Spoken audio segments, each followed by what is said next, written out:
committee. So, yeah, just leave that with you, Richard. Yep. I was also thinking about the deputy mayor, from a deputy perspective as well. I think you should actually add all councillors, Mr. Chief Executive. If we have to sit through this, they should too. David, what are you saying? Apologies. I just wanted to let you know that we are now live streaming on YouTube. Yep. Just so we're aware. I have no problems with the chair, Kieran.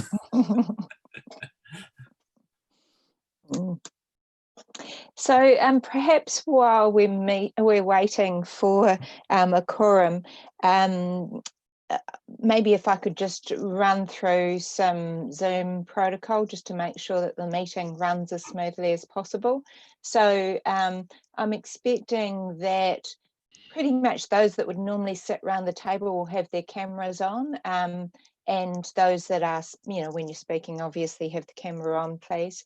But it does help me chairing the meeting if I have if I can see all of those actively participating in the meeting on one screen. So the others with their video off is helpful, thank you, and obviously on mute when you're not speaking.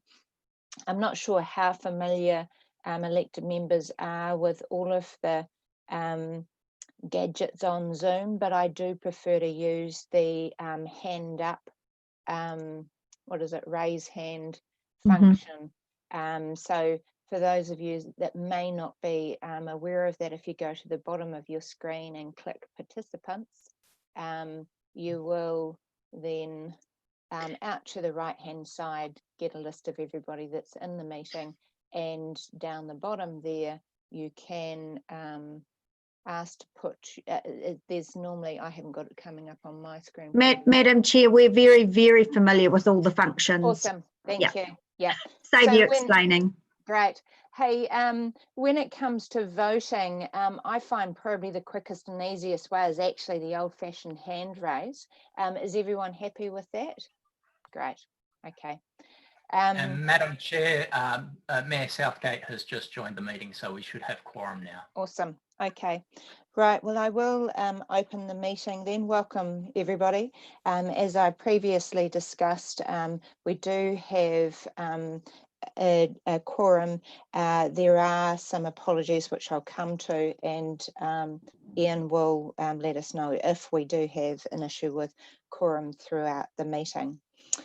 So first of all, I would just like to go to the apologies. So firstly, I have an apology for lateness from Councillor Rob, an apology for absence from Bruce Robertson. Unfortunately, with the meeting being rescheduled, he wasn't able to reschedule a pre-existing commitment. He has provided me with some feedback on the papers, and there is an apology for absence from Councillor Mark, and Councillor Angela will need to leave the meeting just prior to 2.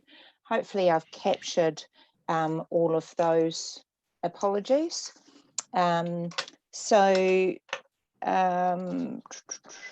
I'll move that the committee accept those apologies. Can I have a seconder, please? Thank you, Councillor Angela. All of those in favour, raise your hand. Against and carried. Now, I just can't see. Yeah, Karen, I'm not sure where Mayor Paula has ducked out to, but that threatens our quorum, right? Maybe if we'll give Mayor Paula just a couple of minutes there.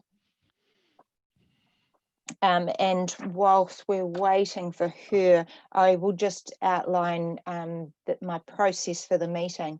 I intend today to focus on the health and safety report, and we have also 4 internal audit reports which will need some time spent on them, as well as the arrangements leading up to year end for the financial reporting. So they are the areas that I intend to focus on in the public session. I want to leave plenty of time for the public excluded session. We do have until 4 o'clock, but I don't intend to use all of the time if we don't need it. I realise that Zoom meetings can be pretty tiring. I do encourage everybody to be concise, and we will take the papers as read so that we can make the meeting as efficient as possible, so that we're not on Zoom any longer than we need to be. So I wonder if somebody might text Mayor Paula. Yeah, I'll do that. Thank you, David.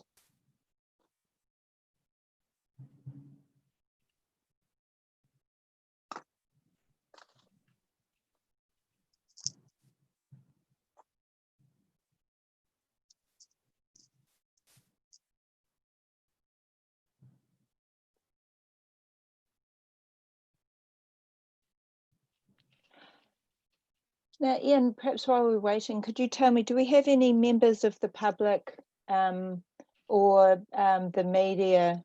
Do we have any members of the public wishing to speak today? I'm assuming not.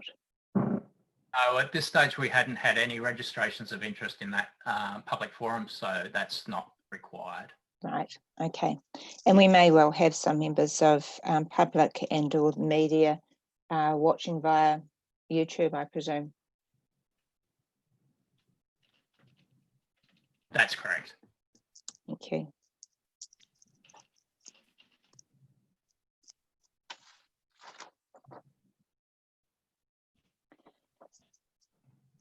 Look, I wonder whether we move, whilst we're waiting for Mayor Paula, perhaps we could move to the declarations of interest which don't require a resolution, if you're happy with that process, Ian. Yes, that will be fine. Obviously, when the Mayor steps back into the meeting, she'll just have to talk to any declarations of interest that she may have. Yeah.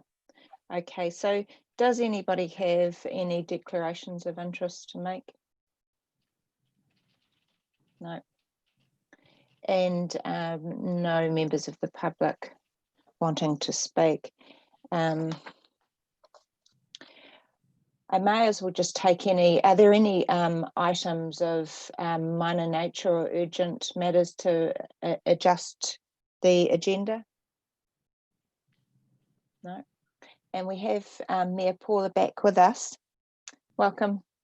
Okay, so look, I might just take the resolution for the apologies again, just so that we've got that vote whilst we've got a quorum. So I've previously put the apologies forward for absence from Bruce and from Councillor Mark, and for lateness from Councillor Rob and Councillor Angela leaving early.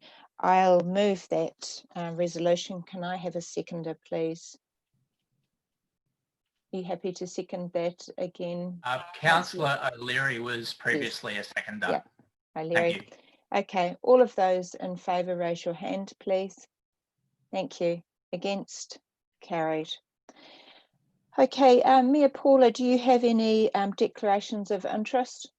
Not really. I've just, so everybody's aware, I've just updated my register of interests with staff about a week and a half ago to acknowledge my new role as co-chair of the Waikato River Authority. So okay. I think that's all up to date.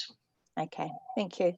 Right, so we will move now to confirmation of the minutes. So we're on page 7. Firstly, are there any items of accuracy on those minutes? No. I'll move the resolution on page 7 that the committee confirm the minutes of the Strategic Risk and Assurance Committee meeting held on the 5th of March as a true and correct record. Can I please have a seconder for that? Thank you, Mayor Paula. All of those for, raise your hand. Against? Carried. Thank you. Right. Are there any matters arising out of those minutes? Nope. Oh, look, sorry, I've just skipped over one item. I did actually have an item of accuracy with those minutes on page 11. Paragraph 12 says that the financial controller and representatives from PricewaterhouseCoopers gave an overview of the audit engagement letter process. That should actually be Audit New Zealand rather than Pricewaterhouse. We were talking about the external audit engagement letter. It wasn't the internal. I had actually previously put that feedback through, but it didn't come through, unfortunately. So sorry, can I just move that we accept the minutes with that one amendment to paragraph 12? That's fine with me. Are you happy with that? Okay, so we'll keep the same mover and seconder. All of those for, raise your hands, please. Thank you. And against, carried. Right. We'll move to item 6 on page 13, and that's the verbal update from the Chief Executive. I'll hand over to you, Richard.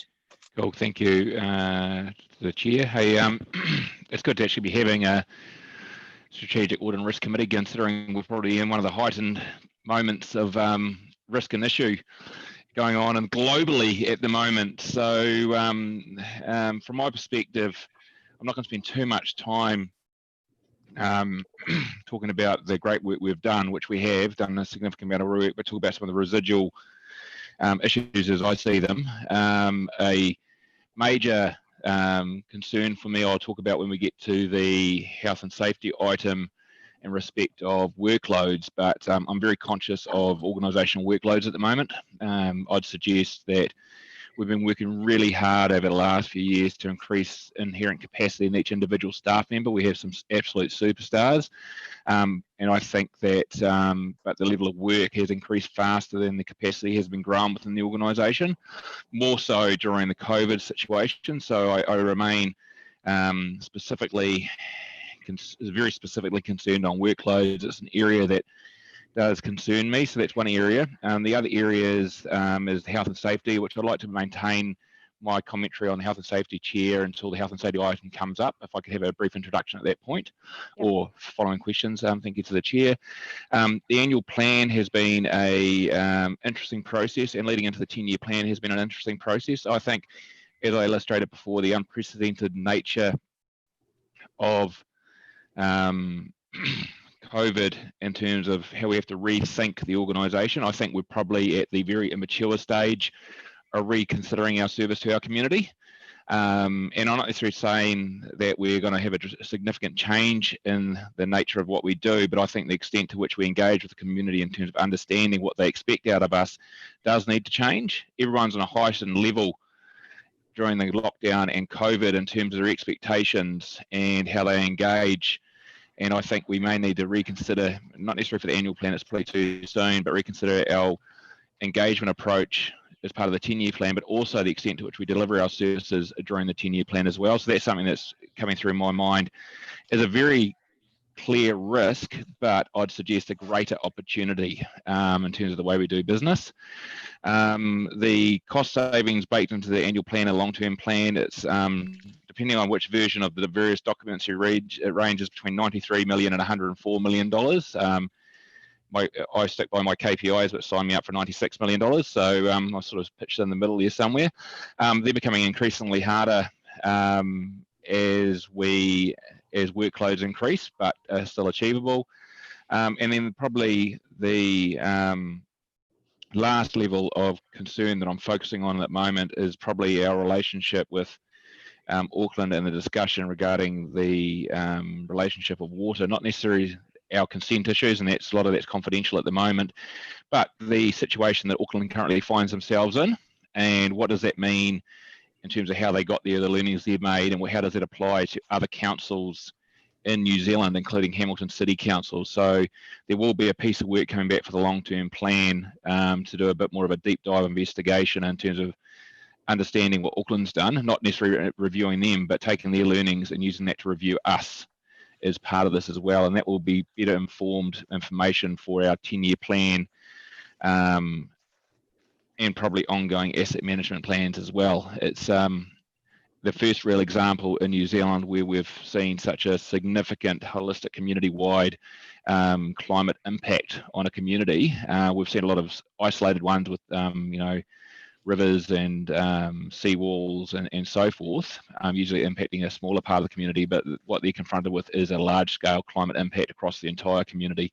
Well, impacting the entire community as well. So it's sort of like a very high-level introduction to some of the things that you could argue getting my attention. Then, and the same one stand from previous meetings as well in terms of engagement with our neighbours, engagement with central government and so forth. Not necessarily risks, but huge opportunities as they present themselves.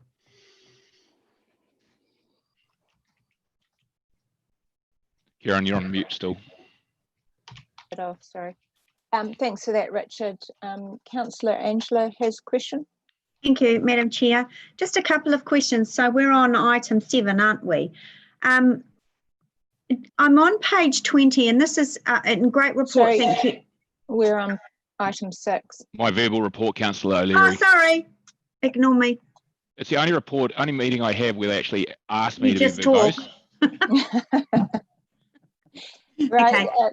Does anyone else have any questions or clarification they require from Richard? Well, the way I see it is that a lot of the things that he's expressed are in the next report anyway, in more detail. So, yeah. Okay, right. So the recommendation on page 13 is that the committee receives the verbal report. Can I have a mover, please? Thank you, Mayor Paula, and a seconder. Thank Councillor you, O'Leary. Councillor Dave. Oh, doesn't matter. Okay, all of those for? Against? Carried. And welcome, Councillor Rob. Excuse me, Chair Karen, I'm just wondering if Ian, at any stage where it's not unanimous, that he could call that out just for the minutes in terms of the voting, because it's quite difficult on Zoom for you to see everybody. David, is Karen the host of this meeting, or can she be co-host? Because one of the really easy ways to vote is to use the little thumbs up or thumbs down, the tick or cross in the participants box. Yeah, Carmen can make Karen yes the host. Yeah. Yeah, so I can confirm that she is a co-host at this stage. Oh, right, I am. Okay. Right. So you should be able to see the blue hands, and you should be able, we can vote with a green tick or a red cross in participants. Okay, and Em will be able to see that. Great. Okay, let's move to item 7, page 14 of the agenda, and that is the risk management report. I would just highlight that we have had a risk workshop earlier today where we'd had a deep dive on 4 of those risks, but I'll hand over to Heather, is it, to present this report? Yes, thank you. The risk management report is provided to the committee for review, and it's following updates by the risk owners to reflect, and it reflects their current status as in June. Obviously, 4 of those risks have been discussed this morning with a COVID focus. And in terms of the others and this report, there are 2 changes to note. One is the change to a level of current assessed residual risk to organizational risk number 1. That is the health and safety of workers. And that was discussed quite a lot this morning. And that's changed from medium to high. It's due to notifiable events of COVID-19, and the health and safety wellbeing report will expand on this further. And that's, I think, a couple of items down the road. The second change is in the overarching risk matrix, and that's in Appendix A at the back of the report. This reflects a review of the risk management policy to align with the national and international ISO standards. and it's in terms of terminology more than anything. The wording of the 4 levels of likelihood identification has changed.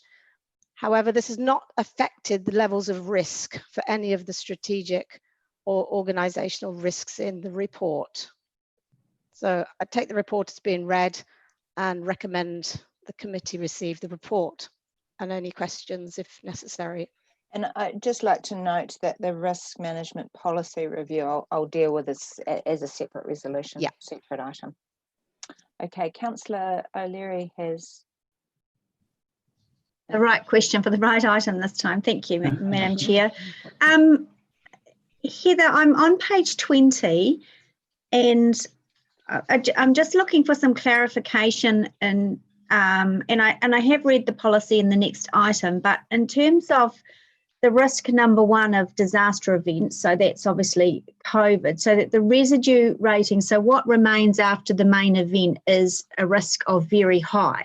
So have I interpreted that correctly? That's how you read that chart. Which chart? I'm on page 20.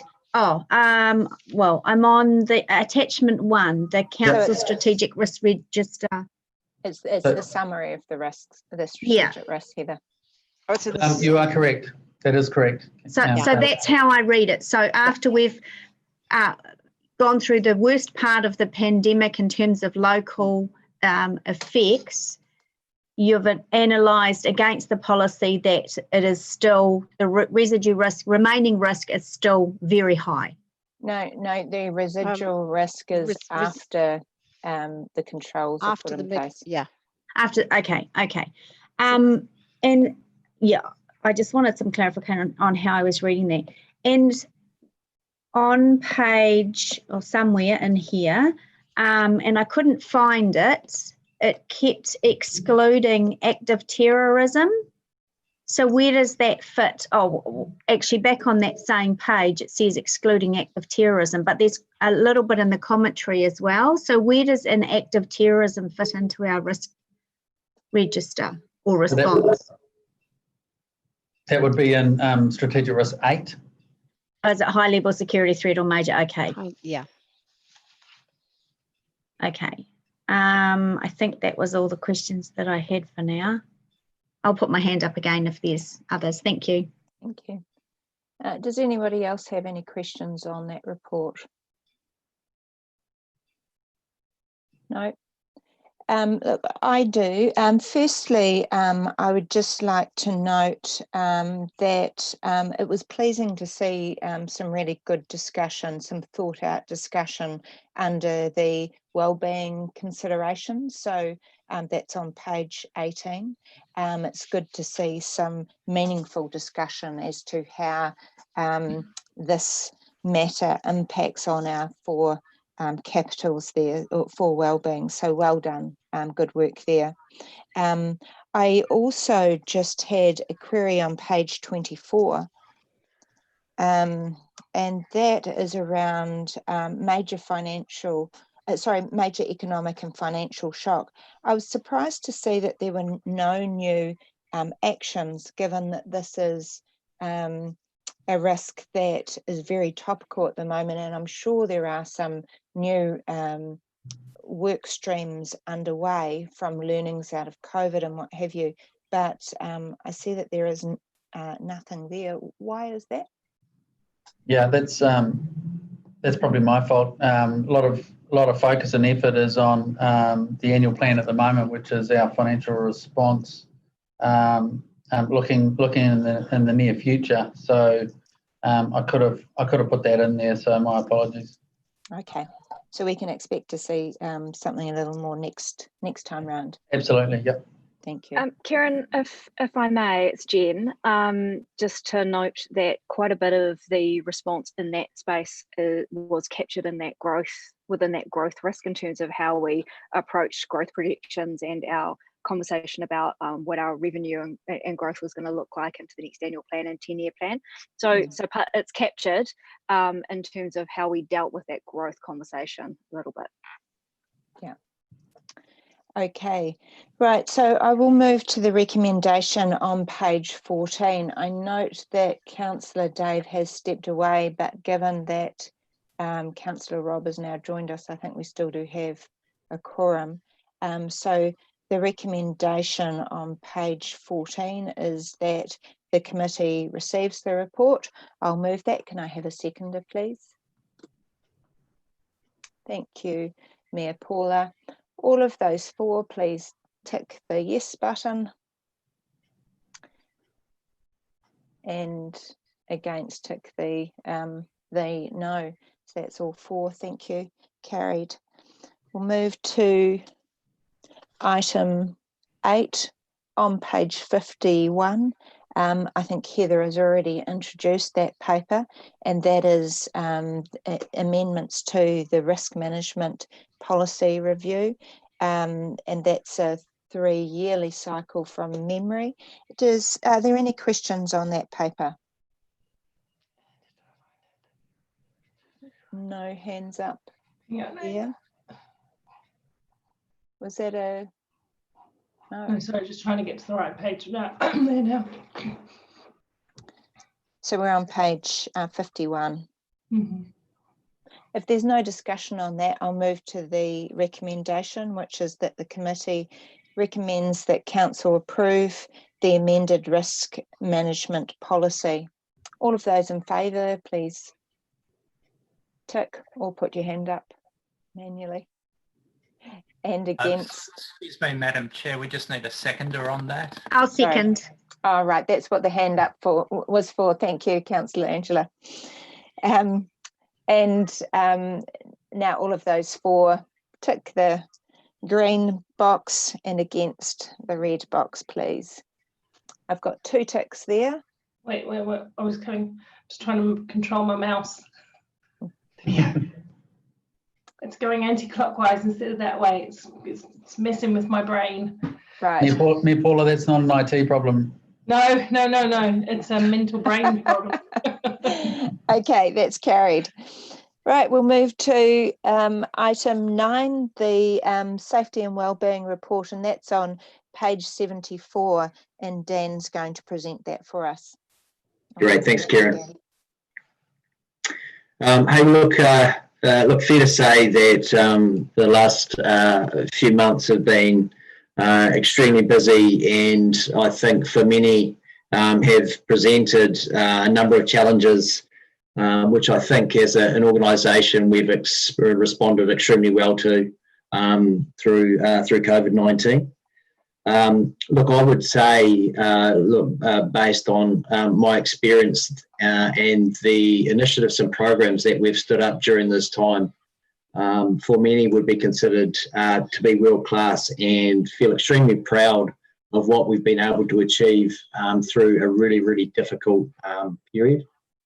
As Kira mentioned, if I take the report as read, I think you'll see that there's been extensive response and initiatives that have been designed and stood up in very short time to keep our people safe, focused on their well-being, but also to keep them informed during a very unsettled period. We've also responded to a number of significant safety matters during that time, whilst responding to the needs of our people through COVID. And look, if I could just highlight before opening up the questions, the work that the safety and wellbeing team have done, but also the wider people safety and wellness team, to ensure that we have got a really good handle around our vulnerable workers, to ensure that we support and supported our essential workers out in the front line. During this period, the reporting period, we deployed 110 people approximately across the organisation into different roles to ensure that we could continue to support the community through essential work and critical roles. We stood up a number of safety and wellbeing webinars to ensure that our people leaders had the right information to support their people, as well as supporting individuals to be able to ensure that they had the clarity they needed around different ways of working, around the uncertainty that the situation was providing, and to ensure that they could maintain a level of wellness through the period. We also checked in with our employees regularly. So we conducted a number of pulse check surveys to ensure and understand how they were feeling, so that we could identify their needs quickly and respond to those in a really timely fashion, working closely with comms to be able to do that really effectively. What I was most proud of was the quick decision making at the executive level to ensure that we paid our people fairly and appropriately through this time. And I think as an organisation, we should feel extremely proud of our response through this period, whilst managing a number of BAU activities through, something that was extremely unprecedented, but something that we responded well as an organisation. So look, I'll pause now, and I'm happy to open that up to questions regarding the report. So before I open it up for discussion, I'll invite Richard to, you said you would like to speak to this part of the meeting, Richard? Richard? Did you want to speak to this part of the meeting, Richard? Yes, I was speaking, sorry, but I made the ultimate Zoom fail, leaving my mute on. Hey, I've got a couple of summaries of some of the initiatives we put in place that haven't been captured in that report. So maybe after now, before we take questions, a good time just to update the members on that. Mm-hmm. Thank you. Right, so just let me bring this up to my screen. So what we've done, which is not included in the report, we have undertaken, or we will be undertaking, a high-level independent review of the health and safety environment, and David and Dan are leading that. That's a pan-council one. It's just an attempt to ensure that we are crossing our T's, dotting our I's, and fully aware of the organisational-wide health and safety risks and responses and so forth, and identify any gaps that we need to bring back to council. What I've also asked each GM to do is do a deep dive health and safety assessment with the necessary related expert, whether it's internal or external, for their group and their units. And the reason I'm doing that is we are reasonably unique as an organisation. We're still quite unique within local government, as well as we're one of the least outsourced councils in New Zealand, and as a consequence of that, we have quite a variety and eclectic level of services we deliver to our community. So it's just about making sure that that lower level, that we've got that covered out. One of the points that I'm sure will be asked is about the notifiable event notification process, and at the moment we do not have automatic notification of notifiable events to the Mayor or the Chair or Deputy Chair of the Strategic Risk and Audit Committee. So one of the things I've asked the organisation to do is to enable that straight away. I think that's a critical control we need to put in place. What I'm also doing is I'm reconstituting the Health and Safety Governance Group, which is all of SLT, but what I'm going to reconstitute it with is to bring in an independent health and safety specialist, and I'm meaning specialist governor, into that forum to lead that group. And so there'll be a degree of independence, and that chair of that group will have a dotted line through to the chair of the Strategic Risk and Audit Committee, and will also be available for committee only time at the committee as well. I'm not going to name names yet, but I've already reached out to a number of reasonably experienced and senior members of some of New Zealand's largest and more diverse organisations, and I'm having quite a lot of interest of people that want to actually give back to the community in that role as well, which is great. The other thing I've asked the organisation to do, and this comes off that comment I made at the very beginning, is I've asked for, and this can be led by Dan and his team, is a full review of mental wellbeing, resilience and workloads across the organisation. And it's critical as we lead through the annual plan phase post-COVID, but also as we head into the 10-year plan, that we fully understand the demands we place on the organisation. Now, Mayor Paula and I often talk, and it's indicated quite often by Mayor Paula, about her observations about how hard staff work in certain areas. And I respond also in my observation to how hard elected members work as well. But I think we need to get our balance just right. And I believe that we're actually, from a wellbeing point of view, do have some risks in this space. So I've asked the team to also look at that. And Dan, like I mentioned before, Dan and his team will develop a technique that will actually enable us to do so in a very consistent, objective manner. But there may well be some anecdotal aspects to that, because sometimes how people respond to pressure varies from person to person. So we need to be prepared to gather anecdotal feedback on that as well. And the pulse surveys Dan mentioned that we used very successfully during COVID may well be an ongoing tool we use with an objective overlay in terms of gathering that data. The other aspect is I've reminded my general managers, and it didn't take much reminding, that our high performance program also focuses on safety and wellbeing as being part of our core integrity value. And so we're making sure that when we, and Dan again, he's the man that's holding the card on this one, continues to drive our health and safety messaging, that we continue to encourage and incorporate our culture change to drive the right behaviours in the space as well. So there's a series of work that's been undertaken or will be undertaken that's not quite captured in that report, but I think it was relevant, Chair, to put on the table for further questions and discussion if you see fit. Thank you. Thank you for that clarification, Richard, and I applaud that work. I look forward to seeing some of the fruits of that work, and as a committee, we will be monitoring progress along that continuum of continual improvement. So I'll open it up to general discussion. Councillor O'Leary and then Mayor Paula. Thank you, Madam Chair. I'm on page 86 of the, oh, there's feedback, agenda.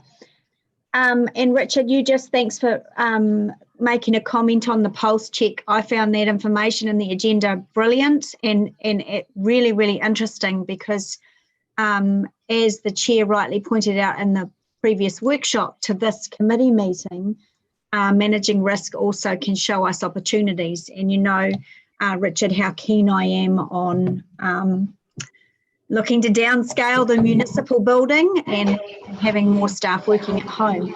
On that page, I think it might have been David Bryant, you might have mentioned, oh no, sorry, it was Lance that mentioned in the previous session around the frontline staff feeling very unsafe, particularly at the start of lockdown.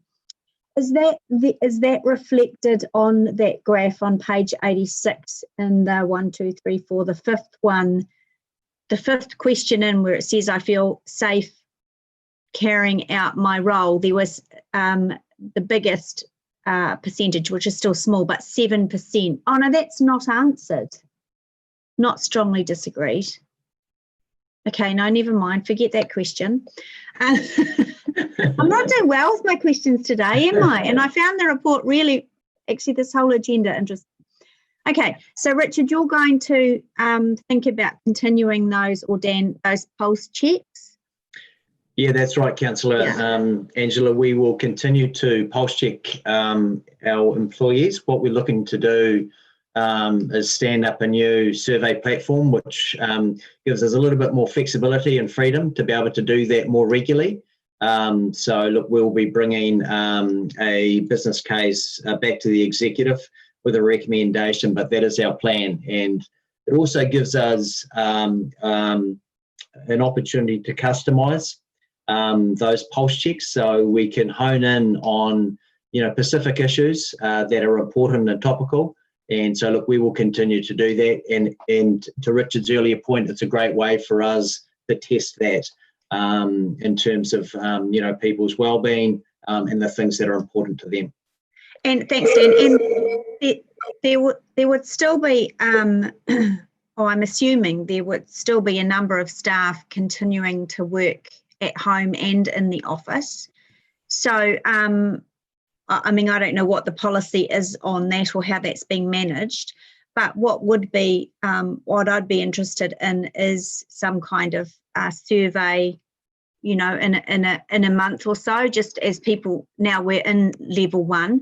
I note there's 2 more COVID cases again, so cases are on the increase, but just to try and get some really good trend data would be really interesting, particularly if we do end up with a better, more productive working model with some of the organisation working from home on a permanent basis. I'd be really interested, because this is a great baseline, I think, for us.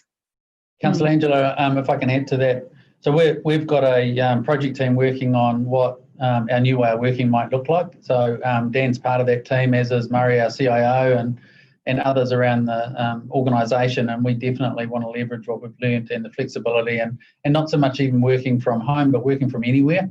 So that so that we can actually be more flexible. I just want to pick up on a question that you asked, and just to be completely transparent, whilst we're in lockdown, a lot of the Pulse survey went to those that had immediate access to deliver their feedback online.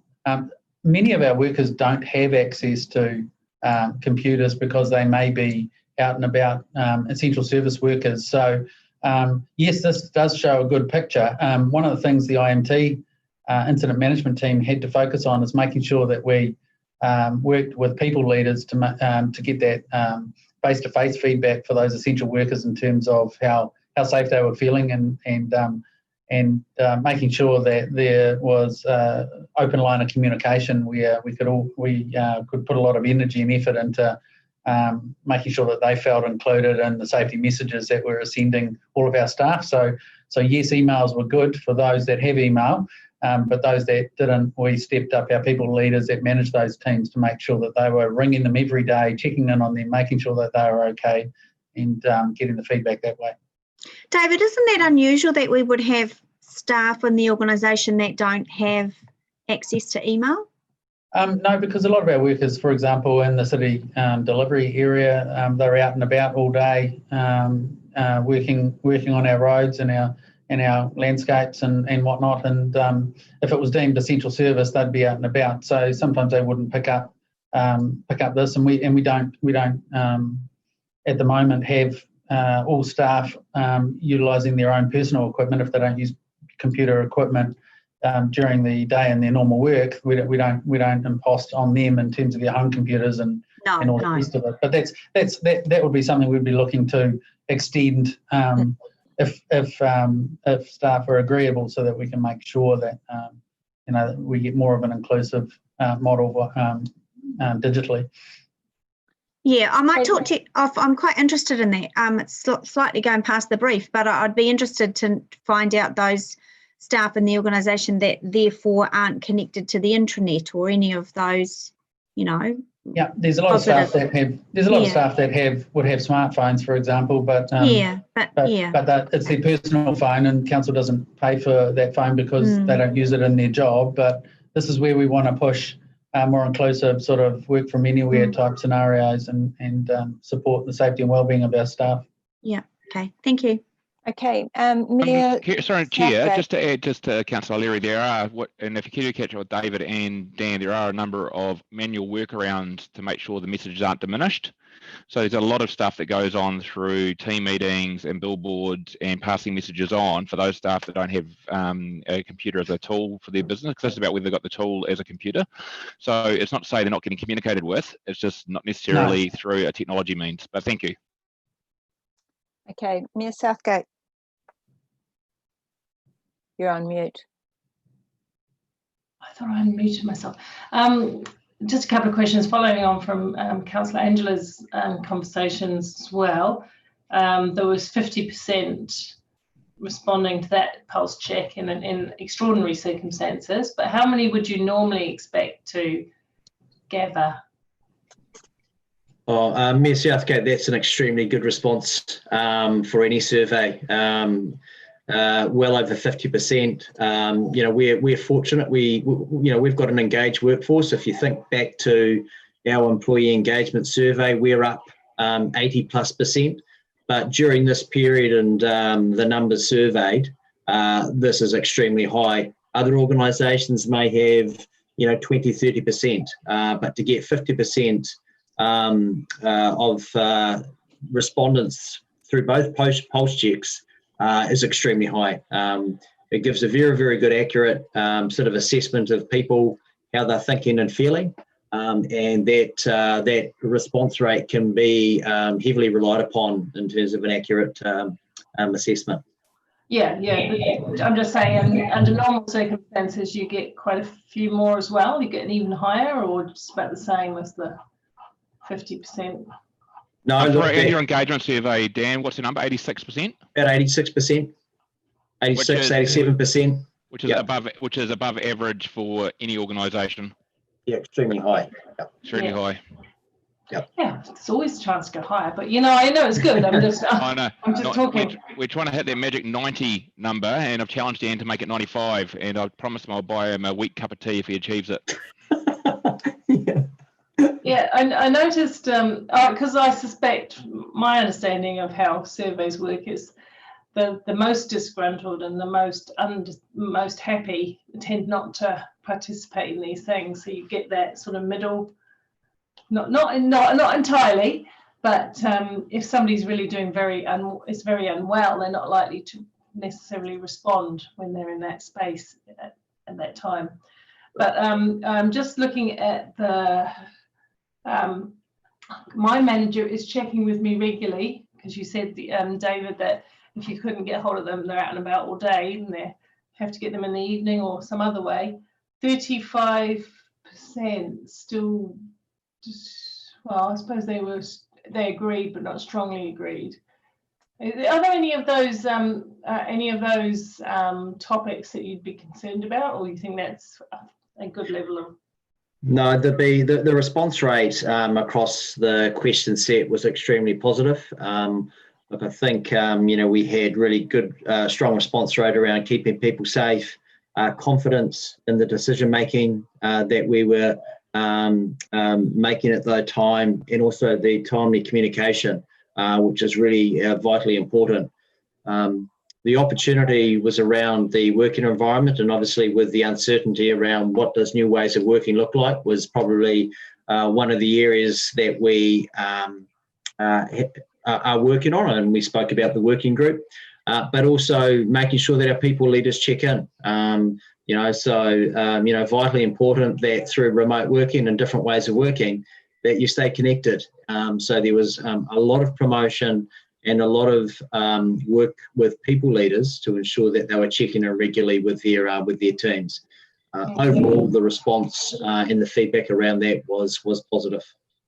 Okay, thank you. And I like some of the new technology that you've got, and the program that the Effect is running. Yes. But that's quite new, so we'll get some reports against how many people take that opportunity actually. And yeah, look, that was stood up really quick, and we were fortunate to be able to partner with the Effect. Look, that is an initiative that's gone down extremely well, and look, we've been fortunate to be able to share that with other councils, with Solgum and DHBs as well. So look, if you think about world class, being able to stand that up, provide that in a different way, in a new platform, through a wellbeing hub that we set up in an extremely short amount of time, has been fantastic. And we're fortunate, but that's we've been able to share that with others, which is a great achievement as well. Okay, thank you. Dan, sorry, I was going to just a couple quick more. Just in that respect, it's well known that after a period of extreme stress, things like post-traumatic stress disorder or any underlying issue you may have can quite often emerge up to not even start to show itself until 6 to 8 weeks after the actual traumatic event that was experienced, even up to 3 months. So what have we got in place to observe people in the work now they're back to the new normal? What have we got in place to observe how people are feeling? Yep. So look, we're fortunate. We've got a very good peer support network who are well connected with the front line. We also monitor EAP usage and new cases that do come through. We did note that through the lockdown or the alert levels that there was a drop off, but we are starting to see that start to come back online.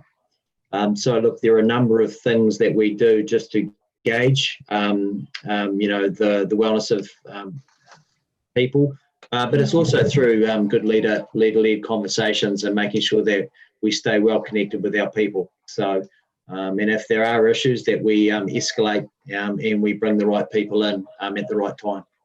Last question, Richard, about the new structure that you were proposing, and you're going to get a governance specialist in health and safety for the independents to support all that. Is this additional staff resource, or is this, because earlier you did identify that one of the risks that you face is through targets that we set in the annual plan, or your KPIs potentially, which look for cost savings. Is this new cost saving? It will be new cost, but it won't be a full-time employee. It'll be someone with a similar investment to a director on a board. So I'd be running this person as if they were an independent director. I am still working through the negotiation about the contribution to the community, then the sense of well-being that person will receive as a consequence of that. If that fails, I am prepared to work within Dan's budget to find some additional space in there, maybe restructure a few little things, make sure we've got the capacity to fund it. Well, Dan was looking really excited about you taking. I spend my entire life grafting for freebies as the chief executive of this council, and I'll continue to graft until I fail. So anyway. Well, I think I support the reason for it. Health and safety has got to be one of the paramount priorities of the organisation. But yeah, we have to be transparent about what the purpose of any new structure is, how effective it can be, and what the cost of that would be. So yeah, no, that's fine for now. Thank you. Dan, I've got some questions focusing on those critical safety risks, so those risks that have the ability to kill or seriously injure. And so I'm on page 80, and the incident at the zoo, I understand from your report that that is being investigated. Is that being investigated internally, or do you have some external support for that report? And when can we expect to see that report? No, that's been investigated by our own internal team. So that report should be made available shortly. I think it's currently in draft. There are some further information and detail that we need to include. That is nearing completion, which we'll be able to socialise with you, Kieran. And are you confident that your internal investigator has a sufficient cold eyes, fresh eyes approach to pick up all of the learnings from that incident? Yeah, no, very, very confident in the team who are undertaking that investigation internally. Yep. Okay. Now, also, we've spoken in previous committees about the service strikes and initiatives that are taking place to strengthen the processes around that to keep our staff and our contractors safe. Can you give us an update on what progress has been made since the last committee? Yep, so look, we continue to work closely with those contractors regarding their investigations and sign off of the corrective actions that they're putting in place. So we work closely with Chris's team and obviously Evalisa's team as well around those. We continue to work closely with WorkSafe and the other agencies who are focused on service strikes as a sector. So it is not localised just to us at council. It's a sector-wide issue. We're participating as part of that working group. And as in the report, that group met in March, slightly interrupted through COVID, but we continue to engage with them around understanding the core issues, the safety and design which we can look to implement to avoid service strikes, and working closely with those contracting organisations like gas and water and those things to ensure that the plans are accurate and correct at all times, so that we're able to mitigate the risk. So it's something that we continue to work closely with and closely on. Dan, can I just stop you there? Can you just clarify, what does working closely with mean in practice?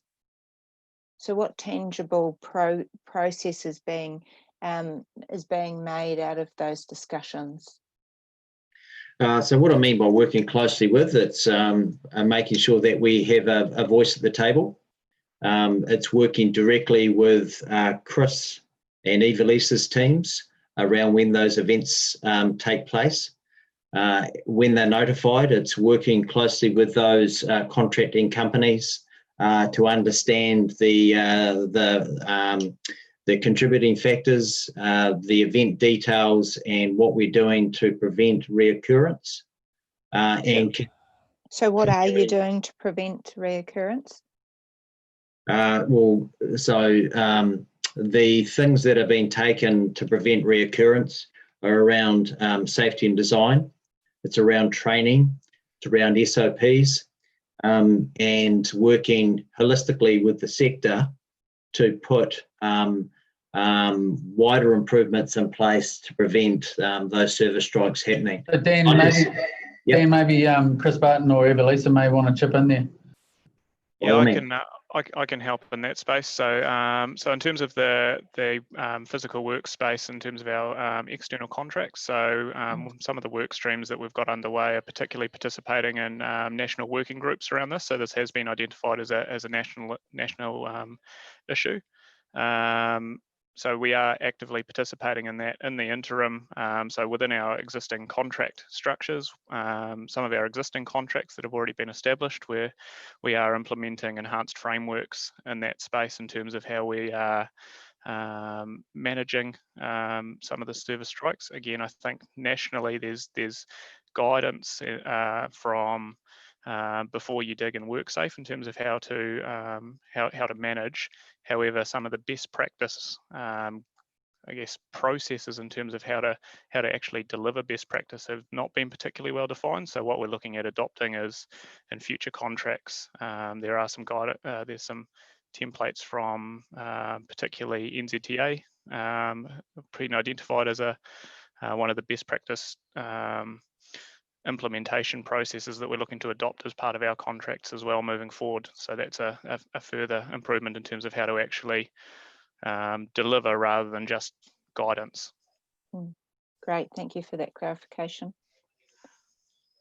Councillor Rob or Councillor Dave, do you have any questions of the team on this particular report?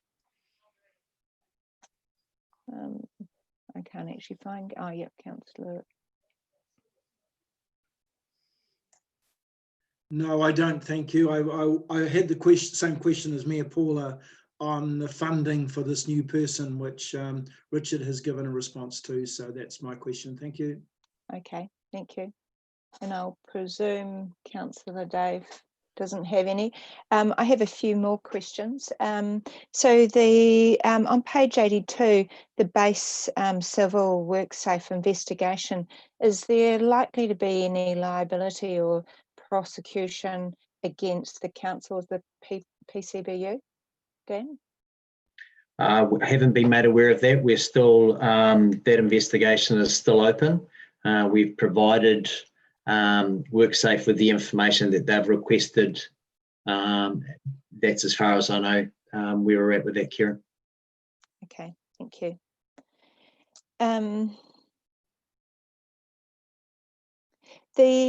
On page 85, there was mention of the museum work being halted until the project-specific work or safety plan was in place. So that's good to see that somebody had the confidence to stop work until they felt comfortable with the health and safety practice on the work site. So that's great. I just wonder why that wouldn't have been in place from the start of the contract.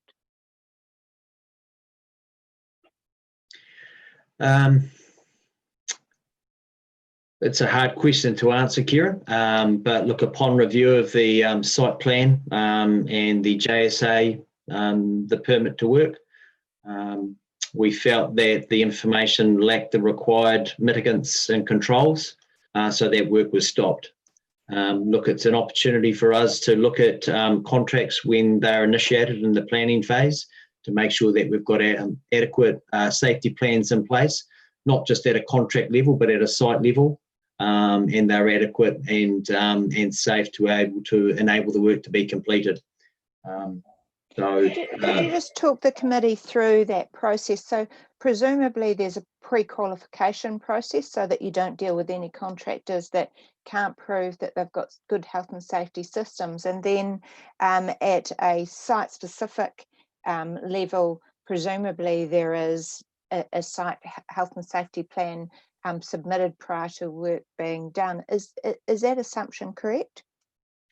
Yeah, that's correct. So our contractors are pre-qualified. So we pre-qual all our contractors who are required to submit, safety plans and information and qualifications to enable them to work for council. Each contract does have a contract and details in place regarding how they will manage safety at a high level.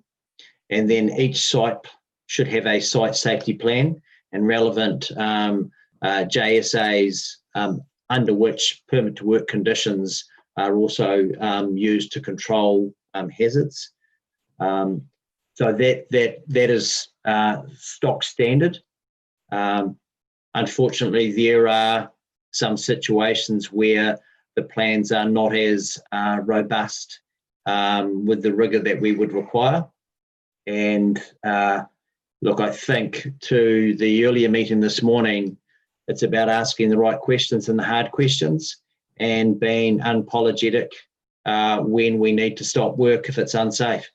And, the team, working closely with those business units will continue to do that if it's felt appropriate at the time. Thank you. Mayor Paula, you've got a query? Or is that an old one? Okay. Right, look, if there aren't any further questions or queries, I'll wrap the discussion up and move to the recommendation. But just to sum up the discussions, this council has a really diverse risk spectrum, I guess, when it comes to health and safety risk, and there is probably no more important thing within the organisation than actually sending our staff, contractors and community home safe at the end of the day. So it's an area where there is always continual improvement to be had, and it's our responsibility as a committee to oversee the progress along that continuum. So we look forward to seeing the new initiatives, or we look forward to see some of the work that Richard's talked about this morning coming back to the committee and showing some real results there. So I will move to the recommendation, which is on page 74, and that is that the committee receives the report. I'll move that. Can I have a seconder, please? Thank you, Mayor Paula. All of those for, please push the green button, and against the red. I've got 2 for, 3 for, and none against. That's carried. Right, we'll move to item 10 on page 94, and that's the internal audit report. I'll invite Morva, and have we got Aaron to present that report? Yep. Chair, may I suggest that I just run through the status report and the internal audit plan and then move on to the individual reports? Yeah, great. Thank you. So I take the report as read. As you can see, we've got a number of internal audit engagements underway. Several have been completed, several are almost complete, and the rest are underway. There has been some delay in a few of the engagements due to staff needing to work on the annual plan, which took priority, but we have we are scheduled to start the work and continue it. And you'll note that there is a couple of engagements, being the civil defence and the benefits realisation, that have been swapped out for other pieces of work. Also attached to the status paper is the internal audit plan for the next financial year. And this and there's no changes to that plan from the original 3-year plan, as we felt that the program contains a couple of major pieces of work on health and safety, which has obviously been a major topic both today in the risk session and just previous item. And I'll note that we will work with management to ensure that the scope of our work is complementary and doesn't cross over with the various other pieces of work that they have got on. And the other major piece of work was cybersecurity, which we've seen in the COVID-19, I guess a lot of attention through various ransomware attacks for New Zealand institutions, and also you'll note in the papers about the attacks over in Australia on their government institutions, infrastructure players. So we felt that those two major pieces which underpin the program next year are very relevant, alongside the connected program, which is about the performance and ensuring the well-being of, ensuring the organisation is operating, performing as it should. And the other piece of work was the treaty principles, and that also relates to one of the key risks that was just discussed this morning about partnership, and in particular this is the partnership that the council has with iwi. So I'll just pause at this stage and open it up for any questions on the status report and the internal audit plan. Not showing any hands up at this stage, so I'll go ahead and ask my question, Aaron. Could you just confirm the two effectively new assignments that have been swapped out? So that's the Cobbin Drive and the IBIS project. Are we expecting them to come to the next committee meeting? Will they be ready for that time frame? The Wairere Cobbin Drive will, because we've almost completed that work. And we have only just starting the IBIS piece of work, so I'm not sure at this stage whether that will be completed for the next. Okay, thank you. Look, it looks like there's no queries on that part of the report, so would you like to move to your first internal audit report on the data governance? Yeah. This report's just an interim report. Must note that it's really for information only. I guess the intention behind the piece of work was a data schema visualization of the 10-year plan process, and we used the 2018-28 10-year plan process as the base for that. And we're currently updating the processes that you see for the systems and processes that the ACC have put in place to improve the 10-year plan process for the 21-31 10-year plan.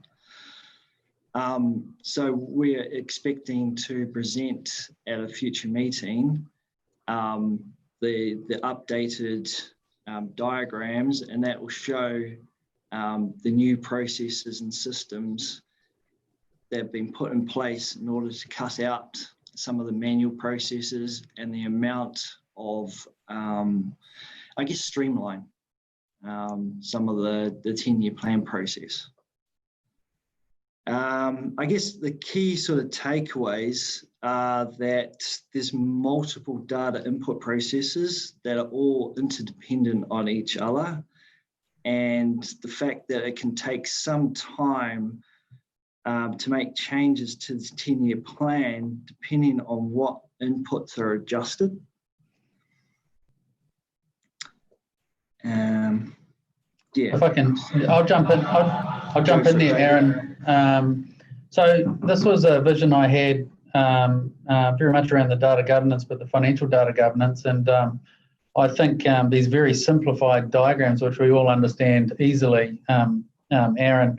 Actually, I made a point to governance that these diagrams are really to create visibility for staff through the 10-year plan process. The key objective is, rather than staff working on their piece of the 10-year plan, that everyone has a line of sight in the whole development of a 10-year plan, and we have some assurance around the financial accuracy of developing a 10-year plan, as well as we have an understanding of what systems we use both to calculate various inputs and provide outputs to other models, such that we can identify where there might be areas to improve how we develop the 10-year plan. A key focus also is about reducing the time it takes to make a change, so that we can be more agile in our conversations with elected members, so that if we were to move around the capital program, for example, that we have best in business type speed to be able to complete a full analysis of what impact that would have on our financial strategy, taking into account things like interest, depreciation, other workflows. So, impact on DCs, et cetera, et cetera. So this is a really good, strong starting point for us to have at this time going into the next 10-year plan process, and it is really going to set us up really well to be able to operate through that time. Okay, so suffice to say that this is a snapshot of the process to date, and it's as complicated as those diagrams look. Yep. And it is not an agile process. The next phase in this assignment is to look at controls and efficiencies that can be gained. Correct. Is that a good summary? Right. Are there any queries on that report? Mia Paula. You're on mute. I have to say, and I don't mean to be critical, but it was impossible to read that diagram. I would have needed an A3 printer or blow it up somehow. You should have received a second copy, which you could zoom in on the computer, but still. Did I? Okay. Yeah, even being able to read the small print, it was a complex. It was, but now I see I can zoom in on the other one. Yeah, so I guess from your perspective, David, trying to streamline the processes within council around something that has many moving parts, which is the long-term plan, I would be interested in how we can use this to shape how the governance or the democracy arm of council moves through the process of long-term plan, not just at a staff level, but we are the interface between the organisation and the general public for this. Yep. And I didn't quite see it on the diagram when I was squinting really hard at it to see how that lines up with what needs to occur for more efficient business at a governance level. Does that make sense? It makes total sense. The whole focus of this was around the financial aspect to make sure we have assurance around the accuracy of the numbers, but there's a whole piece that's not included here, which is around governance and consultation with our communities, and and making sure that we line up our timeframes to and overlay that with what we need to do here so that we can actually build a more agile 10-year plan process. So that's a piece of work that is I know Sean and Julie Clausen have done a piece of work on, and we'll try and overlay that once we're finished with this and just see where we've got some gaps or some opportunities to improve.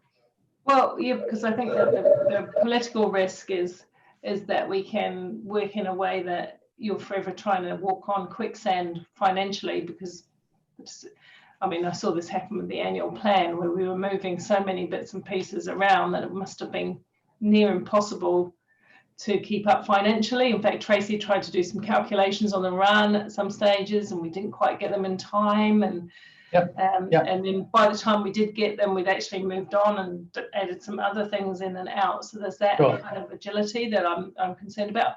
And the ability to inform the governance exactly what the impact of their decisions they're making is in real time would be.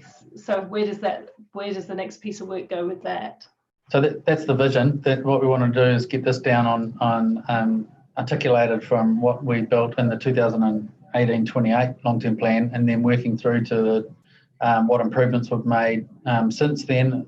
That's what Aaron was talking about. He's working on at this stage, and there's things like you heard about the IBIS project that's a piece of an assurance work that we've asked PwC to do, and that's to come in and that's rewriting our financial strategy modelling. So you remember that we used to have a spreadsheet model that was outside our core financial systems, and the IBIS system is to actually integrate with our finance system, so that takes that manual piece away.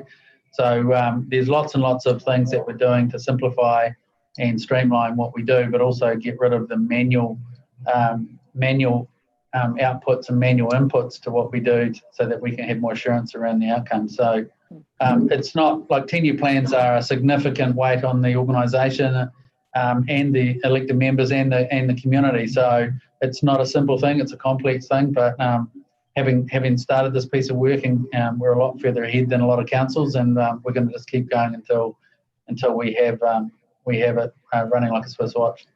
Because I think I'm interested in understanding how you alert governors to when they're materially moving away from the 10-year plan. We've just been through a really unusual annual plan, but normally the annual plan is a review against that year, as you're saying, Aaron, that year of the long-term plans, that year. What did you say you were going to spend your money and do with it? And did you do that? And what are we going to do next year? Are we likely to be able to do that? Whereas this annual plan was a slightly different beast. But if a council sets a long-term plan that is supposed to be 10 years in horizon, not 3, and we act in a way in between that really derails it, there should be some way of knowing. And well, we do. We do have the we have the finance committee, of course, where Chris brings his whole capital portfolio through every 6 weeks, and we also have that financial strategy monitoring report. Of course, that doesn't cover everything. I understand that. No, we do, but it doesn't often. It doesn't. It moves. We see we're overspent, underspent, etc. But it doesn't often link back to that year of the LTP. So. So you said 2 years ago you were going to spend X number of dollars to do whatever, and you've gone well away from this. It doesn't quite go there. And I wonder whether that's an item more for the Finance Committee and that monitoring report to finesse that report, perhaps. Do you understand what I'm saying, Rob? We set out on a road, and then we can go away from it quite some way before we realise how far we've gone off the path. Was that intended for me, was it, Paula? Yeah, I'm just saying, do you understand what I mean? Yeah, and I guess what happens, though, in a year after an election is that we have a lot of promises that were made. And I think that's what's derailed this annual plan, has been the attempt to deliver those promises. Look, I think we're derailing today's conversation as well. Can I propose that we park this issue and put that as an action point, perhaps for the Finance Committee to finesse that report to make sure that councillors can be assured that they are remaining on track. Right, Aaron, we've got 2 more of your reports, and we also have Morva's report. So could you move to the capital project delivery assessment? Yep, sure. Just a brief summary, please. Yeah, absolutely. The focus was on the cost estimation during the design phases, and the key takeaways were that there was a need for a council-wide guidance on the cost estimation process to provide consistency across all the different units. That the level of contingency was generally considered to be light at the initial design stages. And also the need to allow for greater contingency for last minute changes or projects that are added.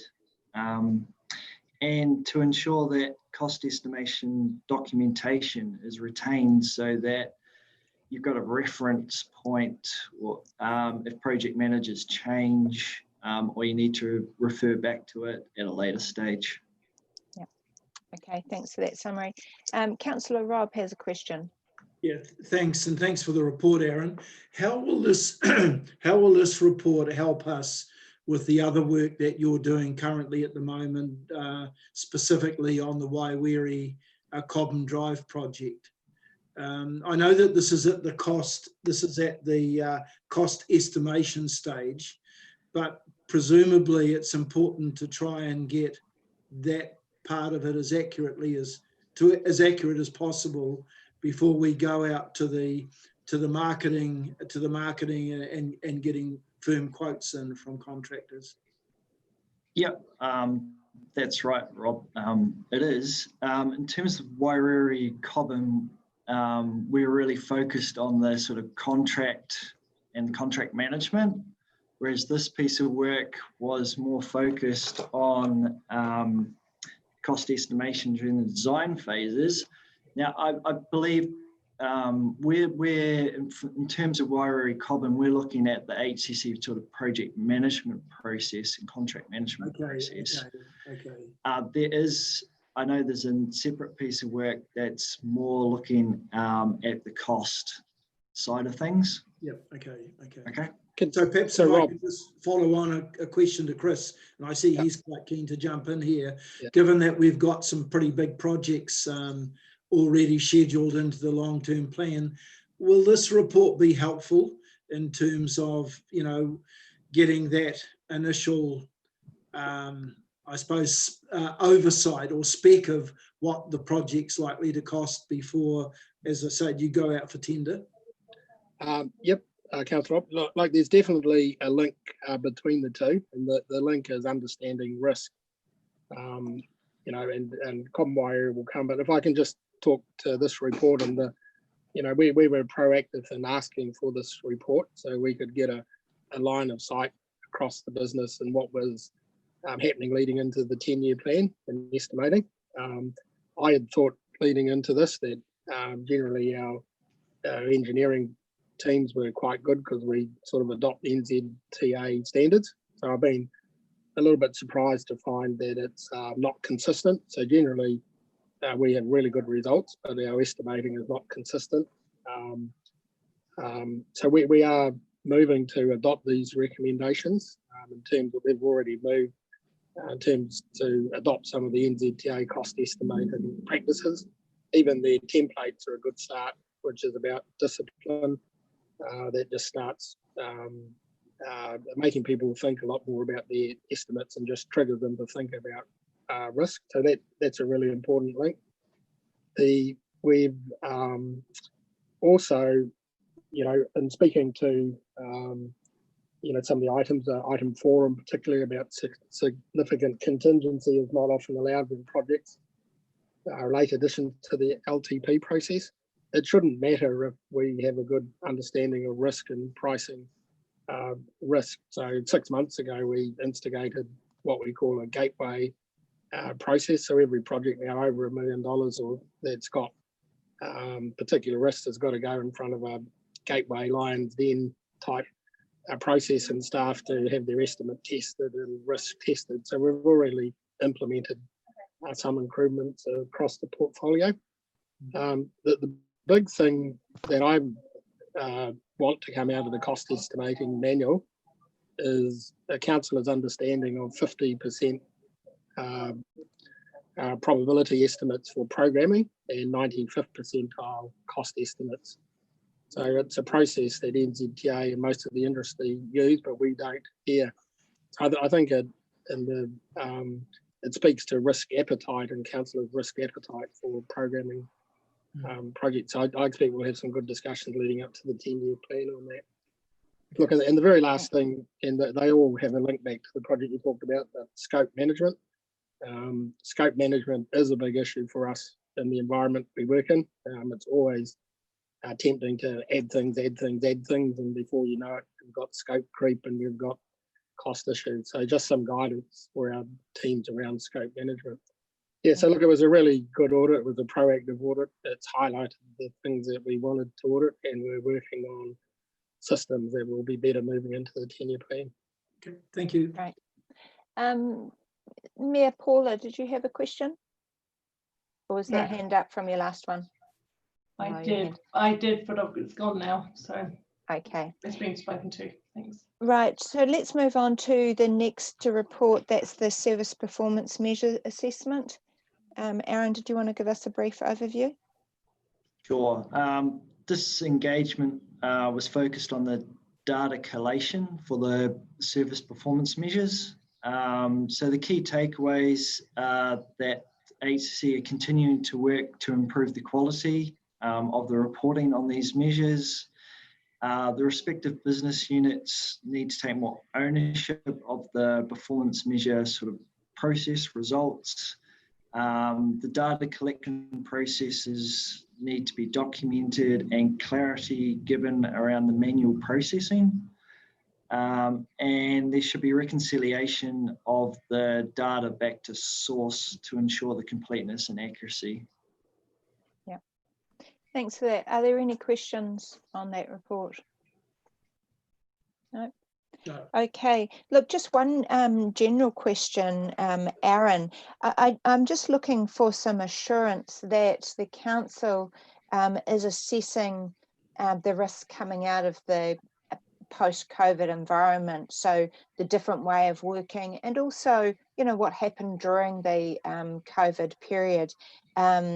There's, you know, things that spring to mind are, you know, emergency expenditure on stimulus package, workforce changes, and single points of or, you know, key person risks. So are you confident that the schedule which we've previously discussed, the audit plan, is keeping track of the emerging risk environment?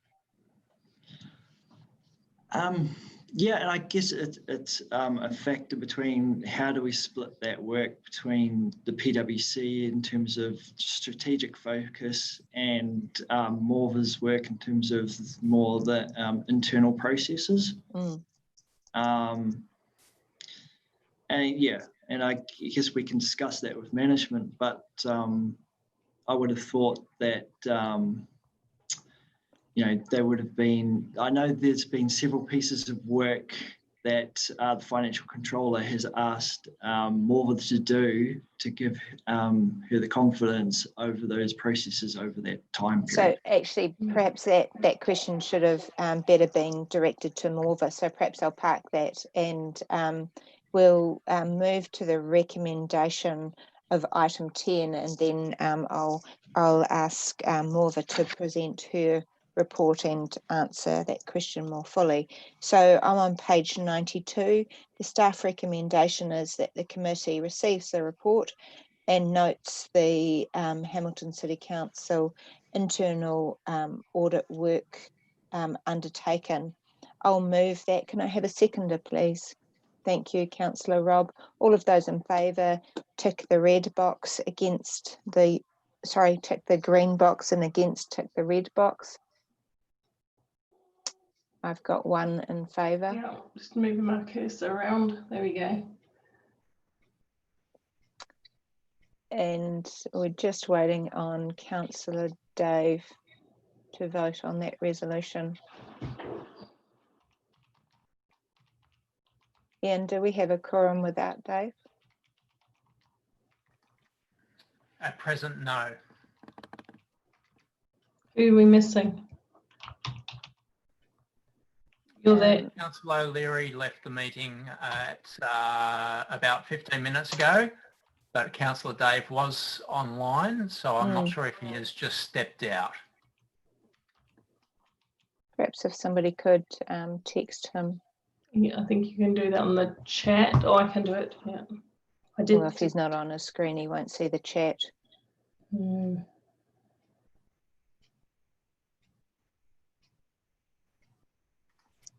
Yes, just to clarify, he's still in the meeting space. He hasn't actually left as such, but he's just not responding. I've just texted him. Quorum.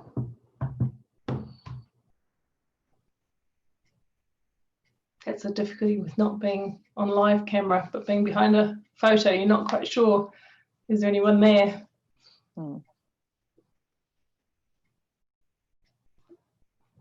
I have texted him. I can ring him. Give me 1 second.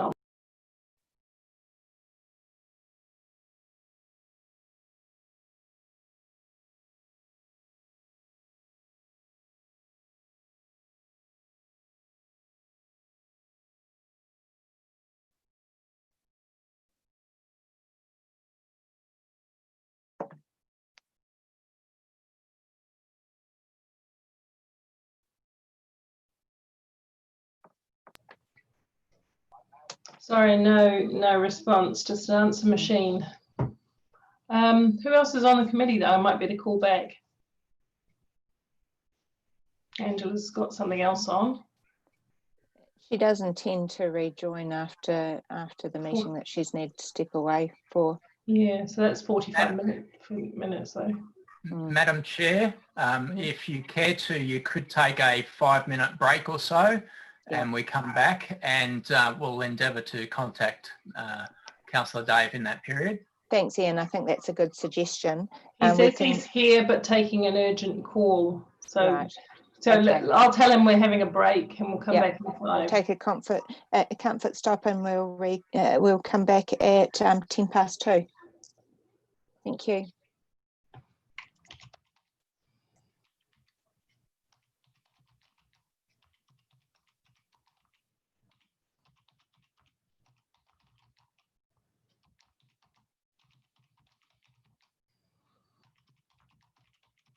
I told him we're on an adjournment to allow him to come back.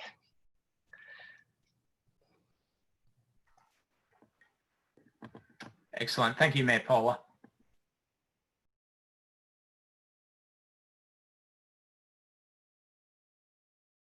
Is it a 5-minute break? It's 2 o'clock. What time are we coming back? Coming back at 2:10.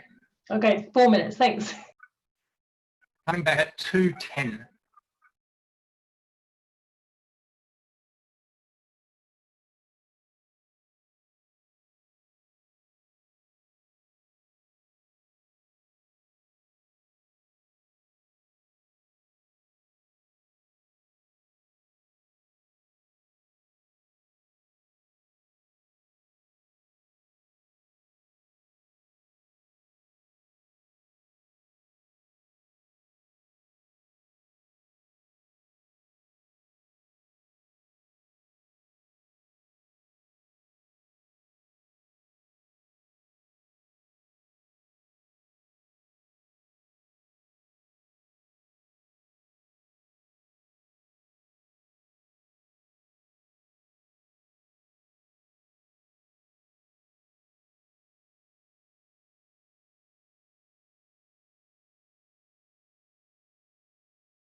I'm back.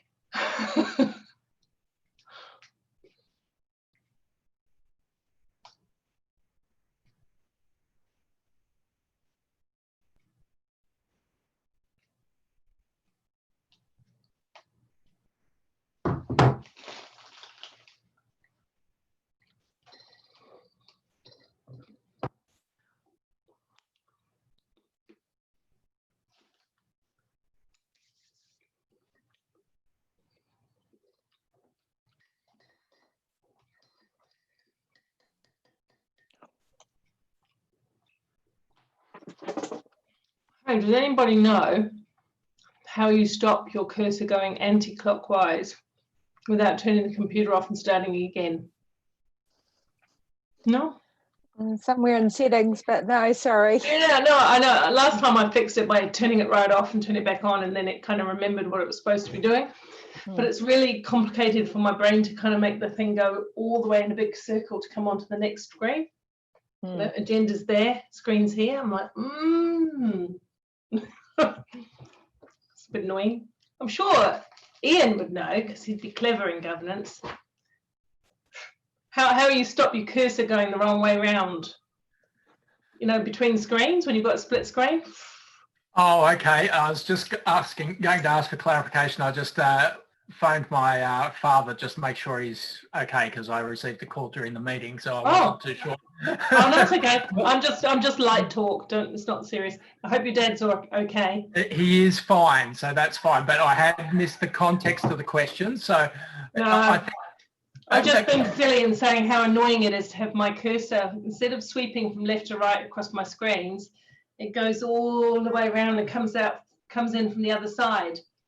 So okay, so if you go to your device settings and the display settings, what you need to do is swap the order of your two screens. So you'll have one screen will be sitting on the right hand side when it should in fact be on the left hand side. So it's compensating for that by doing a loop around the block, so to speak. Does that make sense?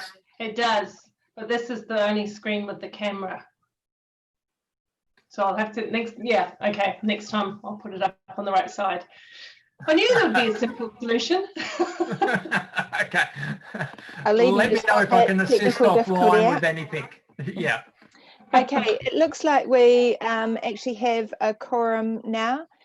So we'll go to page 92, and that is the staff recommendation that the committee receives the report. Now, this is the internal audit update from PwC, and notes the council internal audit work undertaken. I'll move that. Who was the seconder? I can't remember, sorry. The seconder was Councillor Rob. Rob, okay. All of those in favour, tick the green box, please. So I've got Councillor Rob and Mayor Southgate, and now we have Councillor Dave. Thank you. Carried. Right, so we'll move now to item 11 on page 129, and I'll ask Morva to present that report, taking the report as read and giving us a brief summary. Find the right page. There we go, page 129. Hi. Yeah, welcome, Morva. Hi, thank you. I just take the report as read. Basically, it was just an assessment of the community assistance grants. Basically, overall, the process that they use is good, but we'd like to see some more clarity and alignment with the documentation and transparency of the decision making. Does anyone have any questions? There are no. Yeah, Paula? sorry. Yes, I do. So this is the fund that we had for COVID, the community fund, right? No, just the normal single-year grants, multi-year grants, and okay. So I haven't been involved in it this year, but I have previous years several times. So I'm just interested in terms of is it the way that they make their decisions that's less transparent, or is it because overall the decisions who to fund, how much get reported? So which bit is not as good as it could be, just out of interest? Transparency around decision making and the process they use. Oh, okay. So if they're so if they're weighting something or they're discounting You can't someone, see. There's no documentation as to the process they use. okay. And hang on a sec, they've been following a process for many years, so there is Yes. documentation in the background. So to hear this about that little fund, which is quite useful to groups, sort of annoys me a bit, to be honest. I mean, they don't have to produce documentation for every single little $500 grant, surely. They've No, got, but that, well, excuse me, Dave, that's why I was asking the question, exactly what area is the improvement? Because I've sat on that and I know that there's nuance. And I know, but I agree with you that sometimes we're having a lot of conversation that doesn't go any further than between the assessors. Perhaps Morva could clarify. Yeah. You basically have, very quickly, you have a pre-assessment process where some people fall out of the process.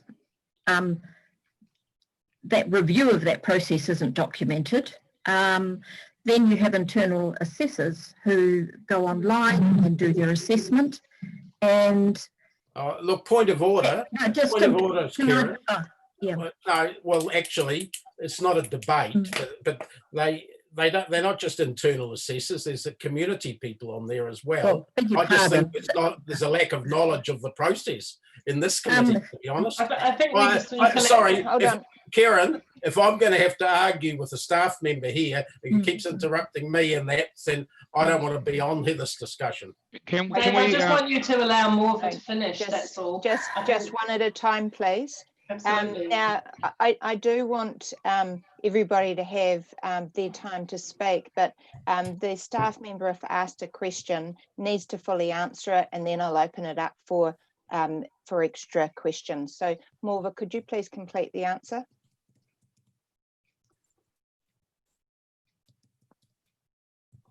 So the answer is to my question, Karen, wasn't it? Was where, because I'm genuine, Morva, I'm not trying to hang you on this thing. I'm just genuine where the areas of improvement are, so that we can do them. The first area is to document the processes that you do use in terms of the decision making, and secondly, to have a bit more transparency about the decision making. Okay, Councillor Dave. Yes, look, firstly I've asked Ian what page we're on, because that was brushed over really quickly at the start, the references, but I'm well aware about this committee, and I just don't think the comments that I'm hearing bear any relation to the reality. So, you know, and I don't like debating with a staff member on a committee meeting either. So I'm a bit of a quandary whether I should even be in this meeting. Councillor Dave, if I may just clarify, we're on page 129. Thank you. I did ask you, Ian, for that. I think we just need to remain respectful, if we could here, please. Could I? I'm sorry, Paul. Are you saying I'm being disrespectful by saying I don't want to debate with a staff member on the committee? I think the attitude is a little disrespectful. We need to just listen. Okay, that's fine, Paula. I'll leave the meeting. Thanks. There's no need to leave the meeting, Councillor Dave, but looks like he has. Can I just remind everyone that if they want to speak, perhaps if you use the raised hand icon, so that I can then have one person speaking at a time. It just does not work on the technology talking over each other. Richard, you have a question? Karen, just on that though. No, hold on. First of all, Ian, I know you'll want to raise the quorum issue, but Richard, you had your hand up first. Oh, I was just going to raise the quorum issue, sorry, Chair. My apologies. Okay, look, I'll go to Ian and then Mayor Paula. Thank you. Ian, you had a Yes, query? Madam Chair, if you'll just bear with us, I'm just doing a head count on Zoom here. Who's actually on? Okay, while you do that, we'll go to Mayor Paula. Just a couple of observations. As co-host, you can mute whomever you like. Yes. So if they start to talk over, they can. Yeah, And I apologise for that because it wasn't my intended. My question was genuine, and it wasn't an intention to wind up Dave or even to criticise Morva for her report. So I can only apologise for any part that I played in that, but I was still having my question answered, I thought, before Dave jumped in. I am genuine because I actually genuinely believe that Morva's right. There's some opportunity for improvement. We're getting into these days when there's transparency of processes more and more important all the time.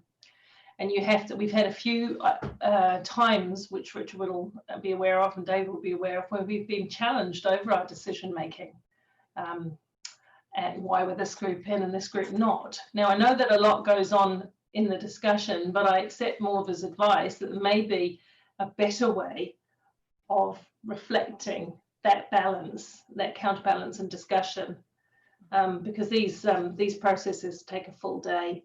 But you're absolutely right, Morva. Those groups should be able to go back and say, why were we discounted? Why were we included? But it would be very difficult with the way it's currently run. And look, I've sat on it for 2 years. So I'm talking about how I've operated in that space too. It would be very difficult to tell them that, to give them a straightforward. So I was actually genuinely open to understanding how we do that. And I wasn't exactly sure on the point that Councillor Dave was trying to make, and it's a shame that he chose to leave the meeting without pursuing that in a more constructive way. But I understand my summary of Morva's report is that some documentation could be more robust, and there could actually be more streamlined processes for the smaller grants. That's right. And I suspect that is not at odds with what the point that Councillor Dave was trying to put across, but we will unfortunately not be able to clarify that now. He's no longer in the meeting. Ian, can you clarify now whether we have an ongoing quorum? Okay, so Madam Chair, currently we are out of quorum. Just an observation that Councillor O'Leary had stepped away for approximately 45 minutes, she said. Now that would place her coming back into the meeting at around about 12:30, if that time frame still holds up. That would just bring us in to keep the meeting in session without breaking the 10-minute rule. So we may have to get on the phones and check with Councillor O'Leary exactly where she's up to.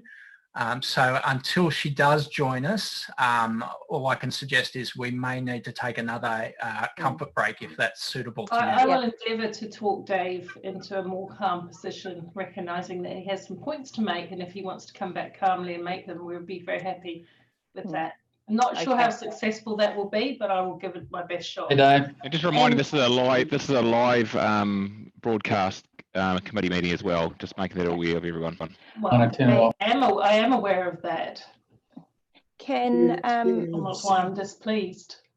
Chair, I've sent Councillor O'Leary a text, hoping that she can come back to the meeting as soon as possible. Okay, perhaps you could suggest that she could even join on a mobile device if she is going to be cutting that time frame. I just said we need you back at the audit meeting as soon as possible. So I'll follow that up. Okay, look, can we, I'll suggest that we have another break until, sorry, what time do we need to come back in? If you go into a break, recess, then that will short circuit the 10-minute issue. But you'll want to stipulate a time, presumably of about 15 minutes time to reconvene. Okay, well, look, why don't I suggest that we reconvene at 2:35? That gives us 10 minutes. And that should be within the time frame that Councillor O'Leary was thinking should be within anyway. And then we've still got a further 10 minutes. And just to clarify, that will still give you 5 minutes to reach quorum after coming back from that recess. Okay, thank you. Right. Is there any other member who's besides Angela, just in case we need? I have tried to persuade Dave to come back, ask his questions, and participate in the meeting. Yeah. But is there anyone else? Is Mark unable to participate? I don't know what reason he gave for not being here, but I could try him. Okay. So we'll leave that to break now, and I'll leave it up to Mayor Paula to correspond with Councillor Dave and Councillor Mark, and I'll leave it to Councillor Rob to let Councillor Angela know that we are needing to her back online as soon as possible. Thank you.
Hi, Jenny. Hey, a meeting, so I'm in a meeting on my phone. I can't.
Are you back? Are you back, Dave? Cool, cool, excellent. Page the comments were on. Sorry, yeah, what page the comments were on, not what page the item started on, but what page the comments that Morva was referring to are on, which is what I was trying to find out at the start. Before we start that conversation, I'll just wait for, I think we're still waiting. Oh no, Councillor Pascoe is here. Right. Okay, look, now we're all back on. Can I just ask Councillor McPherson to clarify the point you were making prior to the recess? No, I'm not going to clarify that. I want to know what page we're on, Kieran, and then I will ask questions. But also, I think it's poor practice that when you ask a question, you get debated with by staff. And that was what was happening to Paula's question and to my attempt to find out what we were referring to precisely. Okay, thanks for making that point. So we are on item 11 that starts at page 129. If you let me finish, the internal plan leads on to then the community assistance grant report, which starts at page 132. I think that your precise question was what page is Morva referring to in her comments, is that correct? Yeah, the comment she made in her introduction, yeah. Okay, Morva, can I please get you to confirm what page you're referring to? Sorry, I don't have the page number in front of me, but it was the summary report on the community assistant grants and under the recommendations. Okay, so the recommendations are page 3 of your report, page 134 of our pack. Yes. Right. I'm having difficulties having 2 documents open at the moment. Dave, Councillor Dave, does that clarify sufficiently for you? I had the report and the attachment.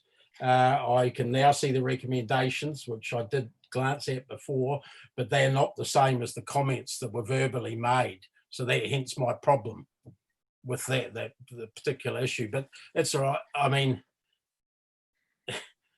when do you comments require clarification between that discrepancy? Well, I will ask questions about that. Paula had some questions before. I don't know whether they've been finished. Okay, look, I'll open it up for questions and I'll let you go first, Councillor Dave. Okay. Well, I don't remember precisely what Morva said, but the implication to me was there was a lack of proper process in this area that she or other staff or someone, I'm not quite sure who, was concerned about. So I'd like that clarified to start with. Okay, I think my words were that the overall process that they use is good, but I'd like to see more clarity and alignment within the documentation and transparency of the decision making, which is basically a précis of my recommendations. Okay, so what isn't transparent about the decisions? And I'm saying this because I've been a member of that committee in the past. I'm not now. I've been on behalf of outside organisations, a recipient. I've been a councillor receiving the reports from that committee. So it's clear to me. So I'm wondering what's not clear, what's not transparent. Okay. The process they use to make their decisions is not documented, and the decisions that they're making, and I'm not saying that they don't have a good discussion, but the documentation that comes out of that is just a couple of words, 2 or 3 words. So you don't actually see any connection between even the policy and their decisions. It's done at a very high level, just a 2 or 3 words. That's all you see. Well, I accept that that may be all, that's all you've seen. Yes. There is a lot of other documentation that I've seen in the past, and even as a councillor, see some more than that. For instance, there's a set of criteria, and the first, you mentioned earlier that the first, there is a initial cut, you didn't use that word, my word, where some recipients are cut out, but some applicants, sorry, are cut out. And that's an eligibility criteria based on the written eligibility, written purposes of the grant. I don't know whether that's the title that they're using, but surely anyone auditing that could check, sample check, has this group been cut out according to the eligibility criteria that are down in writing, which I have seen down in writing. They don't, while they have a pre-assessment checklist, there are other criteria that they consider that is not documented, and there's no, whoever's reviewing that process is not documented, or there's no evidence of a reviewer, of somebody being, then their application won't proceed to the next stage. Okay. Perhaps, Madam Chair, we'll have to speak and debate then, because I disagree with that, though I don't necessarily it may be that the documentation is not provided to the staff that are doing this work. I couldn't argue with that, but I'm aware of quite a bit of documentation that is available to applicants, recipients, the panel, which is not all internal, the majority is external actually, and to councillors generally and to staff generally. So there seems to be a disconnect, perhaps. Okay, just before I try and summarise the path forward, Aaron, do you have a comment on this matter? Yes, I do, if I may, Chair. I think what Morv is trying to convey, Dave, Councillor Dave, is that you're right, there's all that documentation in place, which is why Morv said the process was good. What Morva's point is around about the final documentation of decision of once the committees have gone through their sort of 1 to 2 day decision-making process, the actual documentation of that decision for each of the applicants is just a very short, a few words or a very short sentence. And what I think Morva's trying to drive at is that she'd like to see that sort of decision documentation to reflect the criteria you're talking about that's in the documentation up front that all the applicants receive.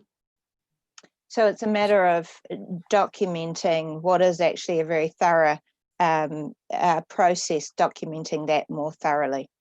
Well, documenting it to whom though, Chair Karen, because I speak as a relatively recent applicant who was declined, if I can put that hat on, and an applicant who was accepted too.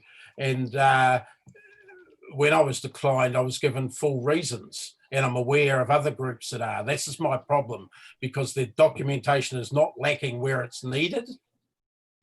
To have it, I mean, what is there, 30 or 40 different, no, might even be 50 different groups that get grants. You're not going to provide reams of paper for each one, surely, for small items like this. Maximum grant 9,000 from memory at the moment. And most of them are quite a bit less than that. So I'm thinking a sledgehammer is cracking walnuts here. So how do the staff are saying they want a more rigorous or apparent process, and here's me saying, well, I think it's pretty good from whichever way you look at it right now. So how do we get that issue discussed? Councillor Dave, can I just remind you that one of the recommendations on page 134 is the need to temper the rules for accountability for grant applications for smaller grants. So that addresses your sledgehammer to walnut issue. Perhaps, but the entire fund is small grants in that sense. So what I'm saying, Chair Kieran, is that, or will be saying once we get the debate going, is that it's a perfectly acceptable sort of way of handling a bunch of small grants, which are the only grants within that particular process.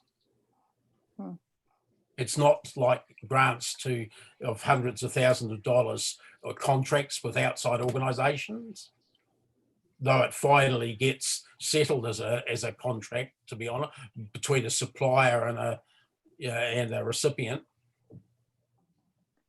Right.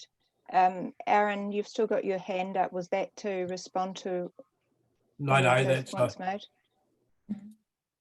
That was because I had it up before I started. That was my previous, sorry. Right, okay, that was my I'll lower your hand. I mean, Mayor can I Paula, just say, hold on, Mayor Paula had her hand up first, Morva. Mayor Paula, did you have a comment? Yeah, comment / question, because as I said before, I'm genuinely interested. It's different, as when you're in a process, you kind of get in it, whatever it is, and it goes through. I do agree with Dave in part that there is a lot of robust debate and balancing, but I am interested, would the committee feeds back through the staff member, I'm not going to mention staff members' names, but as we go and we're discussing one thing versus another and so on, and we're tallying up how much money we've got and how much we've already spent and who's worthy, it's quite tricky sometimes, because sometimes you run out of money and you've still got a portion of very worthy recipients. So I'm trying to find a mechanism to attach to reporting back. So we usually kind of give feedback as we go through the community development advisor, and we might say, well, this group is largely supported by other philanthropic trust and they're quite well supported, whereas this group will fall over if it gets nothing. And those are the kind of nuances that we have in the decision making. But I agree, there might be some way of, at the end, the group capturing some of those broad things. I don't recall having done that personally, where we've sat as a group and said, right, what is our feedback to the successfuls? What's our feedback to the unsuccessfuls, and why? What were some of the barriers and obstacles we came across? But we tend to do it slightly more informally. Like, for example, some of our ethnic groups don't score highly in the criteria because their English is their second language. They don't have a skillful person to put the application in. Sandra works very closely with them, but sometimes they just don't make a good enough case compared to an organisation that's got structure and administration and all of that stuff. So sometimes that's the kind of feedback we'll go back and say, well, look, you just really didn't make your case, and if you could do X, Y, and Z next time, you could. So I'm just wondering how we could capture some of that feedback. I guess that's what you're talking about, is having that level of feedback to the community about why we did or didn't include people, not at a personal level, but at a. Is that what you're saying we could do? Correct. I mean, if you've got criteria, even if you had some predetermined questions that you could answer, would help you then, for particularly the people who come back and say, well, why didn't we? You've actually captured the broad decision making by the committee. We do have questions. And better. In that respect, Dave's right. We do have questions. We tend to go around the room as we're having our warm-up cup of coffee and introduce yourself to the new people, and we go, what do we want to know? What do we consider really important? Remembering that those people represent community funding groups, so they're all quite community experienced. We do have that, but yes, so you're saying the missing step is we should write down a set of questions that we're going to use. Or just capture some of some of those discussions. Can I suggest what I'm hearing here is that Councillor Dave and Mayor Paula, who have experienced this committee or this environment before, are feeling that perhaps not the full process has been captured in your report, Morva. Can I suggest that perhaps a way forward is for that conversation to be taken offline and for the report to be brought back to the next committee once Councillor Dave and Mayor Paula have had some time to input into that process. How do the other committee members feel about that proposal? I'm happy with Dave having some input into that. I think I'm probably going to struggle to find time to do it. But I'm happy for Mark Bunting and Cash, who've also had experience and are the chair of the relevant committee, alongside the relevant community development advisor, to come up with some solutions which Morva can inform as well. You know, Councillor Dave, are you satisfied with that path forward?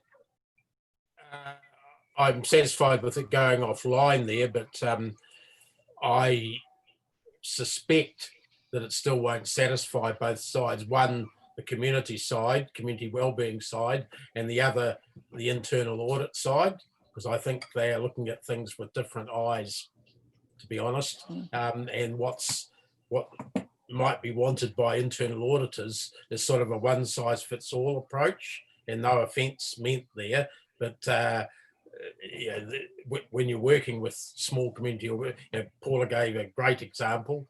When you're working with small community organisations, there is a different way of working, and it's not so documented, and it shouldn't be so documented, in my opinion, provided your overall the reason for the fund is supported by the decisions. And I guess that's the tension in every dynamic organisation, isn't it? Providing enough control for your governors to have assurance that the process is robust, but also not too stifling that there is no agility within the organisation. Look, I'm aware of time, and we do have other reports to canvass. So can I put the recommendation that the committee receives the report subject to Councillor McPherson providing further input to I think subject to committee members providing further input. Okay, providing further input, and that any amended recommendations will come back to the next committee meeting. I would like to just include the chair or deputy chair. Well, I guess because sorry, elected members, Paula. How about that? Oh, okay, not just this committee. Yeah, okay, I didn't say that. No, but I'm just. Okay, because I do think Bunty and Allcash would be the right people to involve. Okay. So subject to elected members providing feedback and any amended recommendations coming back to this committee, and recommendation B, that we note the progress against the internal audit plan for the internal council staff. I'll move that. Can I have a seconder? Go, Dave. Thank you, Dave.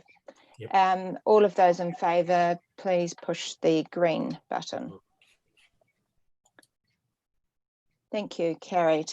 Right, we'll move to the next report, which is item 12 on page 136, and I'll invite Tracy to present. So this is the report on the 2020 annual report, accounting treatment review. Thank you, Chair. So good afternoon, everyone. So this report is around obviously the 1920 year end, which officially starts next week. So what we're just doing with this paper is just bringing some of the key items that we obviously in accounting calculations that we use and have to do for the annual report. So just one thing as an update point, paragraph 9 talks about the landfill provision. You'll remember last year we did this calculation, and at the very last minute, aka 2 days before we're about to submit the final annual report, Treasury changed their interest rates, and we had to, we obviously didn't change the provision. So we had done this earlier. In fact, we did it while we were writing this report to recalculate it. We just were advised 2 days ago that Treasury have yet again changed the interest rates that we should be using. So we have just redone this calculation. That provision will now be 5.5 million. So in the report, we've got 4.1. So at the moment, with hopefully they're not changing anything else in the next month or so, that's what the landfill provision will be. So that's just a bit of a change with that. The other thing I just wanted to mention, and you'll probably hear it more from the audit team, New Zealand Audit. So we just had a meeting with them late last week, and the extra piece of work that we'll also be doing with this annual report obviously is around COVID and the additional expenses related to that. So elected members had already asked and requested us to do that through the Finance Committee and table what all those extra costs would be and what particular areas. So we're already doing that, but that now will also become part of the annual report around where those extra pieces of expenditure and loss in revenue, not only from a financial perspective, but there's also quite a piece of work around the non-financial service performance indicators as well. And there's quite clear direction from the OAG on what they are requiring and what explanations that they need. So I'll take the report as read and happy to answer any questions. Thank you. Councillor Rob, you have your hand up. Yeah, thanks, Chair, and thanks, Tracy, for the report. Is my understanding right that the difference between the 5.1 million, which is the new calculation for the landfill, and the 4.8 will be the difference that will need to be added to the current deficit that you reported back at the finance meeting last week? Yes, yeah. So I had in that forecast for that June balance, I had included it up to the 4.1, but obviously that difference now will get added to that. Yes. Sorry, so it's about $1 million difference. About $1 million, yeah. So okay. And the weather tightness provision in paragraph 13, are we expecting that to go up significantly, or is it likely to stay pretty much in the same ballpark as it was last year? My understanding is it's still pretty much in the same ballpark, yeah. Okay. Parks revaluations, are you I'm kind of looking here to see whether there's any major changes, for our year end in terms of reporting.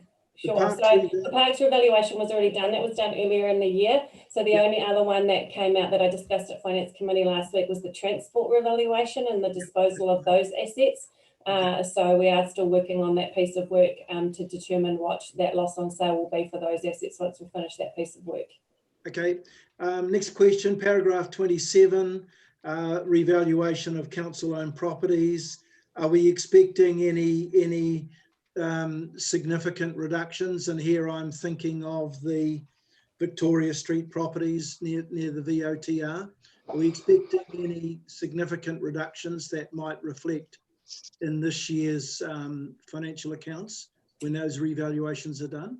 No, so we again did this piece of work earlier to have a look at what the land and buildings value was, because for the last 3 years we've had to revalue them every single year just because of the nature of the revaluations in the city. So we have done that piece earlier. We do have to do it again on the 30th of June, but again, I'm not anticipating that to be any material change from what we've got. But those properties were purchased within the last 3 years. Yeah, so we revalued them quite a lot. If you remember last year, there was quite a big change to them last year. So I guess it's just the difference between last year and this year that we're looking at. And my understanding is that it's pretty much been quite stable. Okay, so last question, thanks, Chair, is around paragraph 36. And the question is, has Audit New Zealand signalled a reporting emphasis change in response to COVID-19? And, is there any suggestion as to how that might impact on the wording in our audit report, and or any changes of notes in the financial statements? So yeah, so the main change is around the COVID related expenses. So we've got quite, they call them bulletins, so quite technical things of what we need to write around in each of the different areas and what we need to explain as far as the notes and things are concerned. So we are working them on making sure we do what they need in that space. Okay, but And my Councillor Rob, sorry to interrupt, can I just suggest that we pick that conversation up in the next item and we'll speak directly with the auditors on that?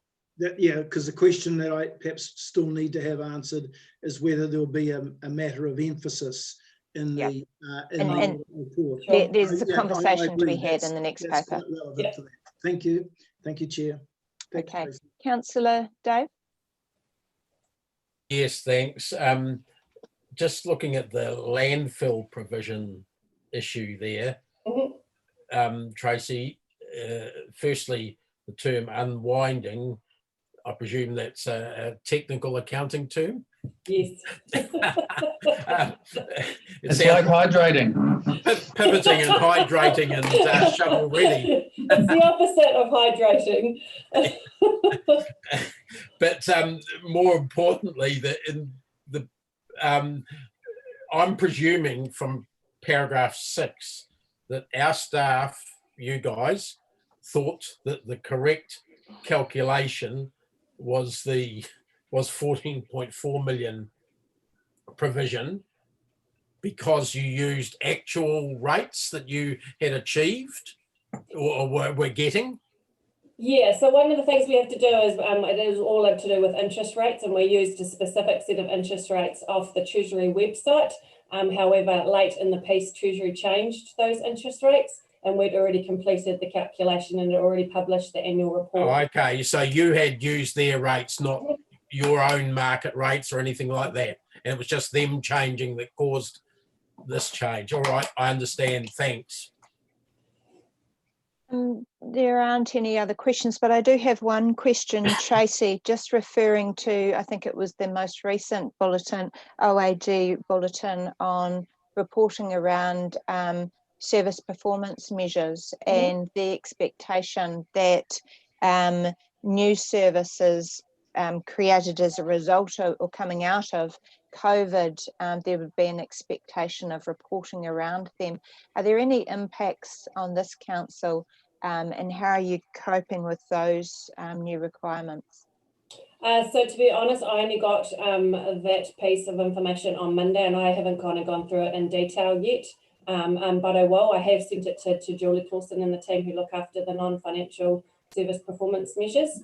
There was a report last week in Finance Committee around the latest on that, and there was clearly some that we're certainly not going to meet for obvious reasons. And so we have already alerted the council members to that particular information. So I guess it's just now formalising it as per the bulletin that you're referring to, and on how we sort of write that up and make that very clear around what we did do in the sort of first half of the year, if you like, and what we did in the back end, and particularly due to COVID. Because in some cases, you know, financially we've done well because we had a great first half of the year. So so it's just making sure that that's really clear and really visible to everyone. And I think that the key this reporting round will be disclosure, and more disclosure. That's kind of what it feels like after briefly reading the bulletins. There's a lot that we'll have to work through. There's quite a questionnaire that we have to also provide to Audit New Zealand as part of that, and that's quite detailed around some of the things that they're questioning on us as well around on what we did. So a lot of the processes, and I know we talked about that this morning around how Hamilton City Council went and handled what we did, the fact that we did the annual plan and had some quite clear guidelines on what we've done and all of those sorts of things. So all of that definitely comes into it. You know, in the second week we reforecasted what we thought, you know, best and worst case scenarios were and those kind of things. So we kind of kept up quite quickly, I guess, from a financial perspective. Okay, look, I see that we do have Clarence in the group, and so I propose that we finish this paper off. We'll move to the next paper and ask Clarence to address the committee on the ever-changing COVID landscape. So the recommendation is on page 136 that the committee receives this report. I'll move that. Can I have a seconder, please? Thank you, Councillor Rob. All of those in favour, hit the yes button. Those not, the no. We've got 1, 2 in favour, And once Mayor Paula sorts out the mouse, hopefully we'll have. Oh, just put my okay, hand up. great. Thank you. Thank you. Okay, so I'm moving to item 13 on page 140, and that is the audit proposal letter for the next 3 years. Now that's you again, Tracy, but firstly,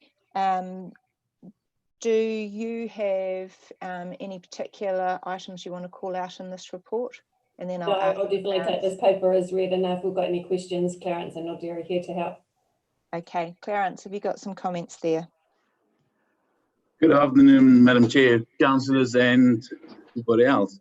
Yes, I think it's quite important to note that the audit fee proposal that we've submitted is for 1 year only, and I previously told the committee that we are expecting a significant increase in audit fees. We then went into lockdown. The OAG decided that the most appropriate way forward is to limit our increases to 1.5%. But under the actual fee proposal, just after the actual hours that we've identified, there's a short paragraph explaining what the increase would have been. And that equates to around a 22% increase, which we will have to come back to the committee for 2 years for approval and discussion. So it's just worthwhile highlighting that at the moment. And the other thing that I just want to highlight on this for the fee for the current year, it does not include any additional work that we have to carry out because of the COVID. And just on the discussions that you had so far on the impact of COVID, there's quite a big impact, potential big impact on the financial statements and disclosures, and therefore on the audit work, and because there's a lot of judgments involved. So okay. Yeah. Now, before I see Mayor Paula's got her hand up, but before we move to that query, can I just cover off on Councillor Rob's previous query? He asked whether there would effectively be an emphasis of matter in the audit report for this financial year. Clarence, could you confirm that? So at the moment, if I look at our December year ends and March year ends that we've been issuing audit opinions on, they all had emphasis of matters paragraphs included in the audit opinion. So my comment will be, if there's no emphasis of matter paragraph in the audit report, I would be surprised. Yeah, can I just add to that, Chair Karen? I was really asking around COVID-19, whether there's going to be a, I don't want to use the word standard, but is there going to be, as a matter of course, some clause that will have a matter of emphasis around COVID-19, even if, you know, issues like going concern and so forth are all satisfied? That question was directed at you, Clarence, I understand. Yes. So at the moment, the expectation is to you, Madam Chair, that there will be a general referral to your disclosures around the impact of COVID, and that will be based on pretty much the whole sector and the expected uncertainties going forward on the economy and that sort of thing. Yeah. And that certainly mirrors discussions I've had in other public sector ARC forums. Okay, thank you, Chair, and thank you, Clarence. Can I ask another question that isn't related to COVID-19, seeing I'm in question time at the moment? And just looking at the audit fee, not specifically for the next year or for this year, no, it's for this next year, but for the years after, is there anything that council can do that, you know, I appreciate the increasing audit landscape out there and the work and the risks and so forth, perhaps more so than a lot of ex-auditors do. But is there anything that we can do to make the audit easier and involve less time, and have that reflect in perhaps lower increases in fees going forward? Yes, the short answer is yes.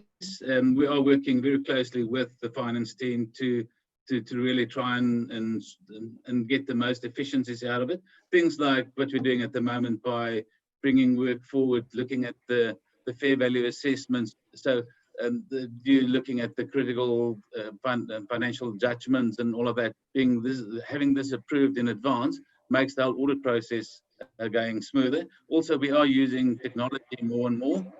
We are working on a portal where we can get clients information and in a secure way. And it's just the easier if we get information that's in an auditable form or format, it just saves a lot of time cleansing the data. As you can understand, your asset registers and things are really complex, and at times it just takes a long time to work through the information. And we're working very closely with the finance team to find efficiencies. So there are ways that we can present some of these things to you in a better form, or with better explanatory notes that will help you with the audit, and you're working with us to do that.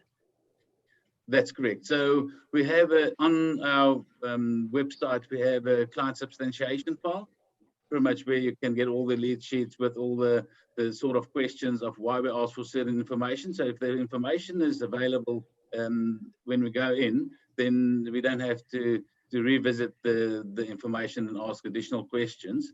And but when you look at our audit last year compared to the year before, it's already been quite a huge improvement, and I think it's year-on-year improvements.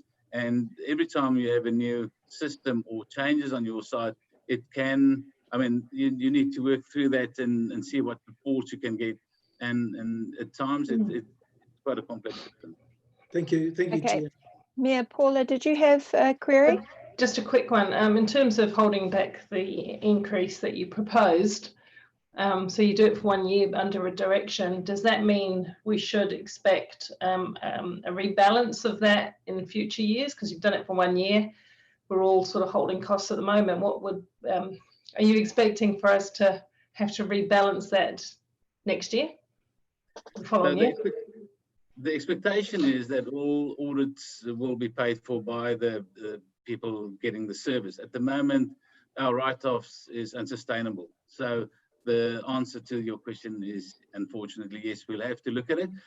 What we can do with management, what we normally do is when we have these sorts of increases, is to have an open book exercise, and we look at quite in detail at our own practices and efficiencies to see if there's any inefficiencies on our side that we need to take out of the equation.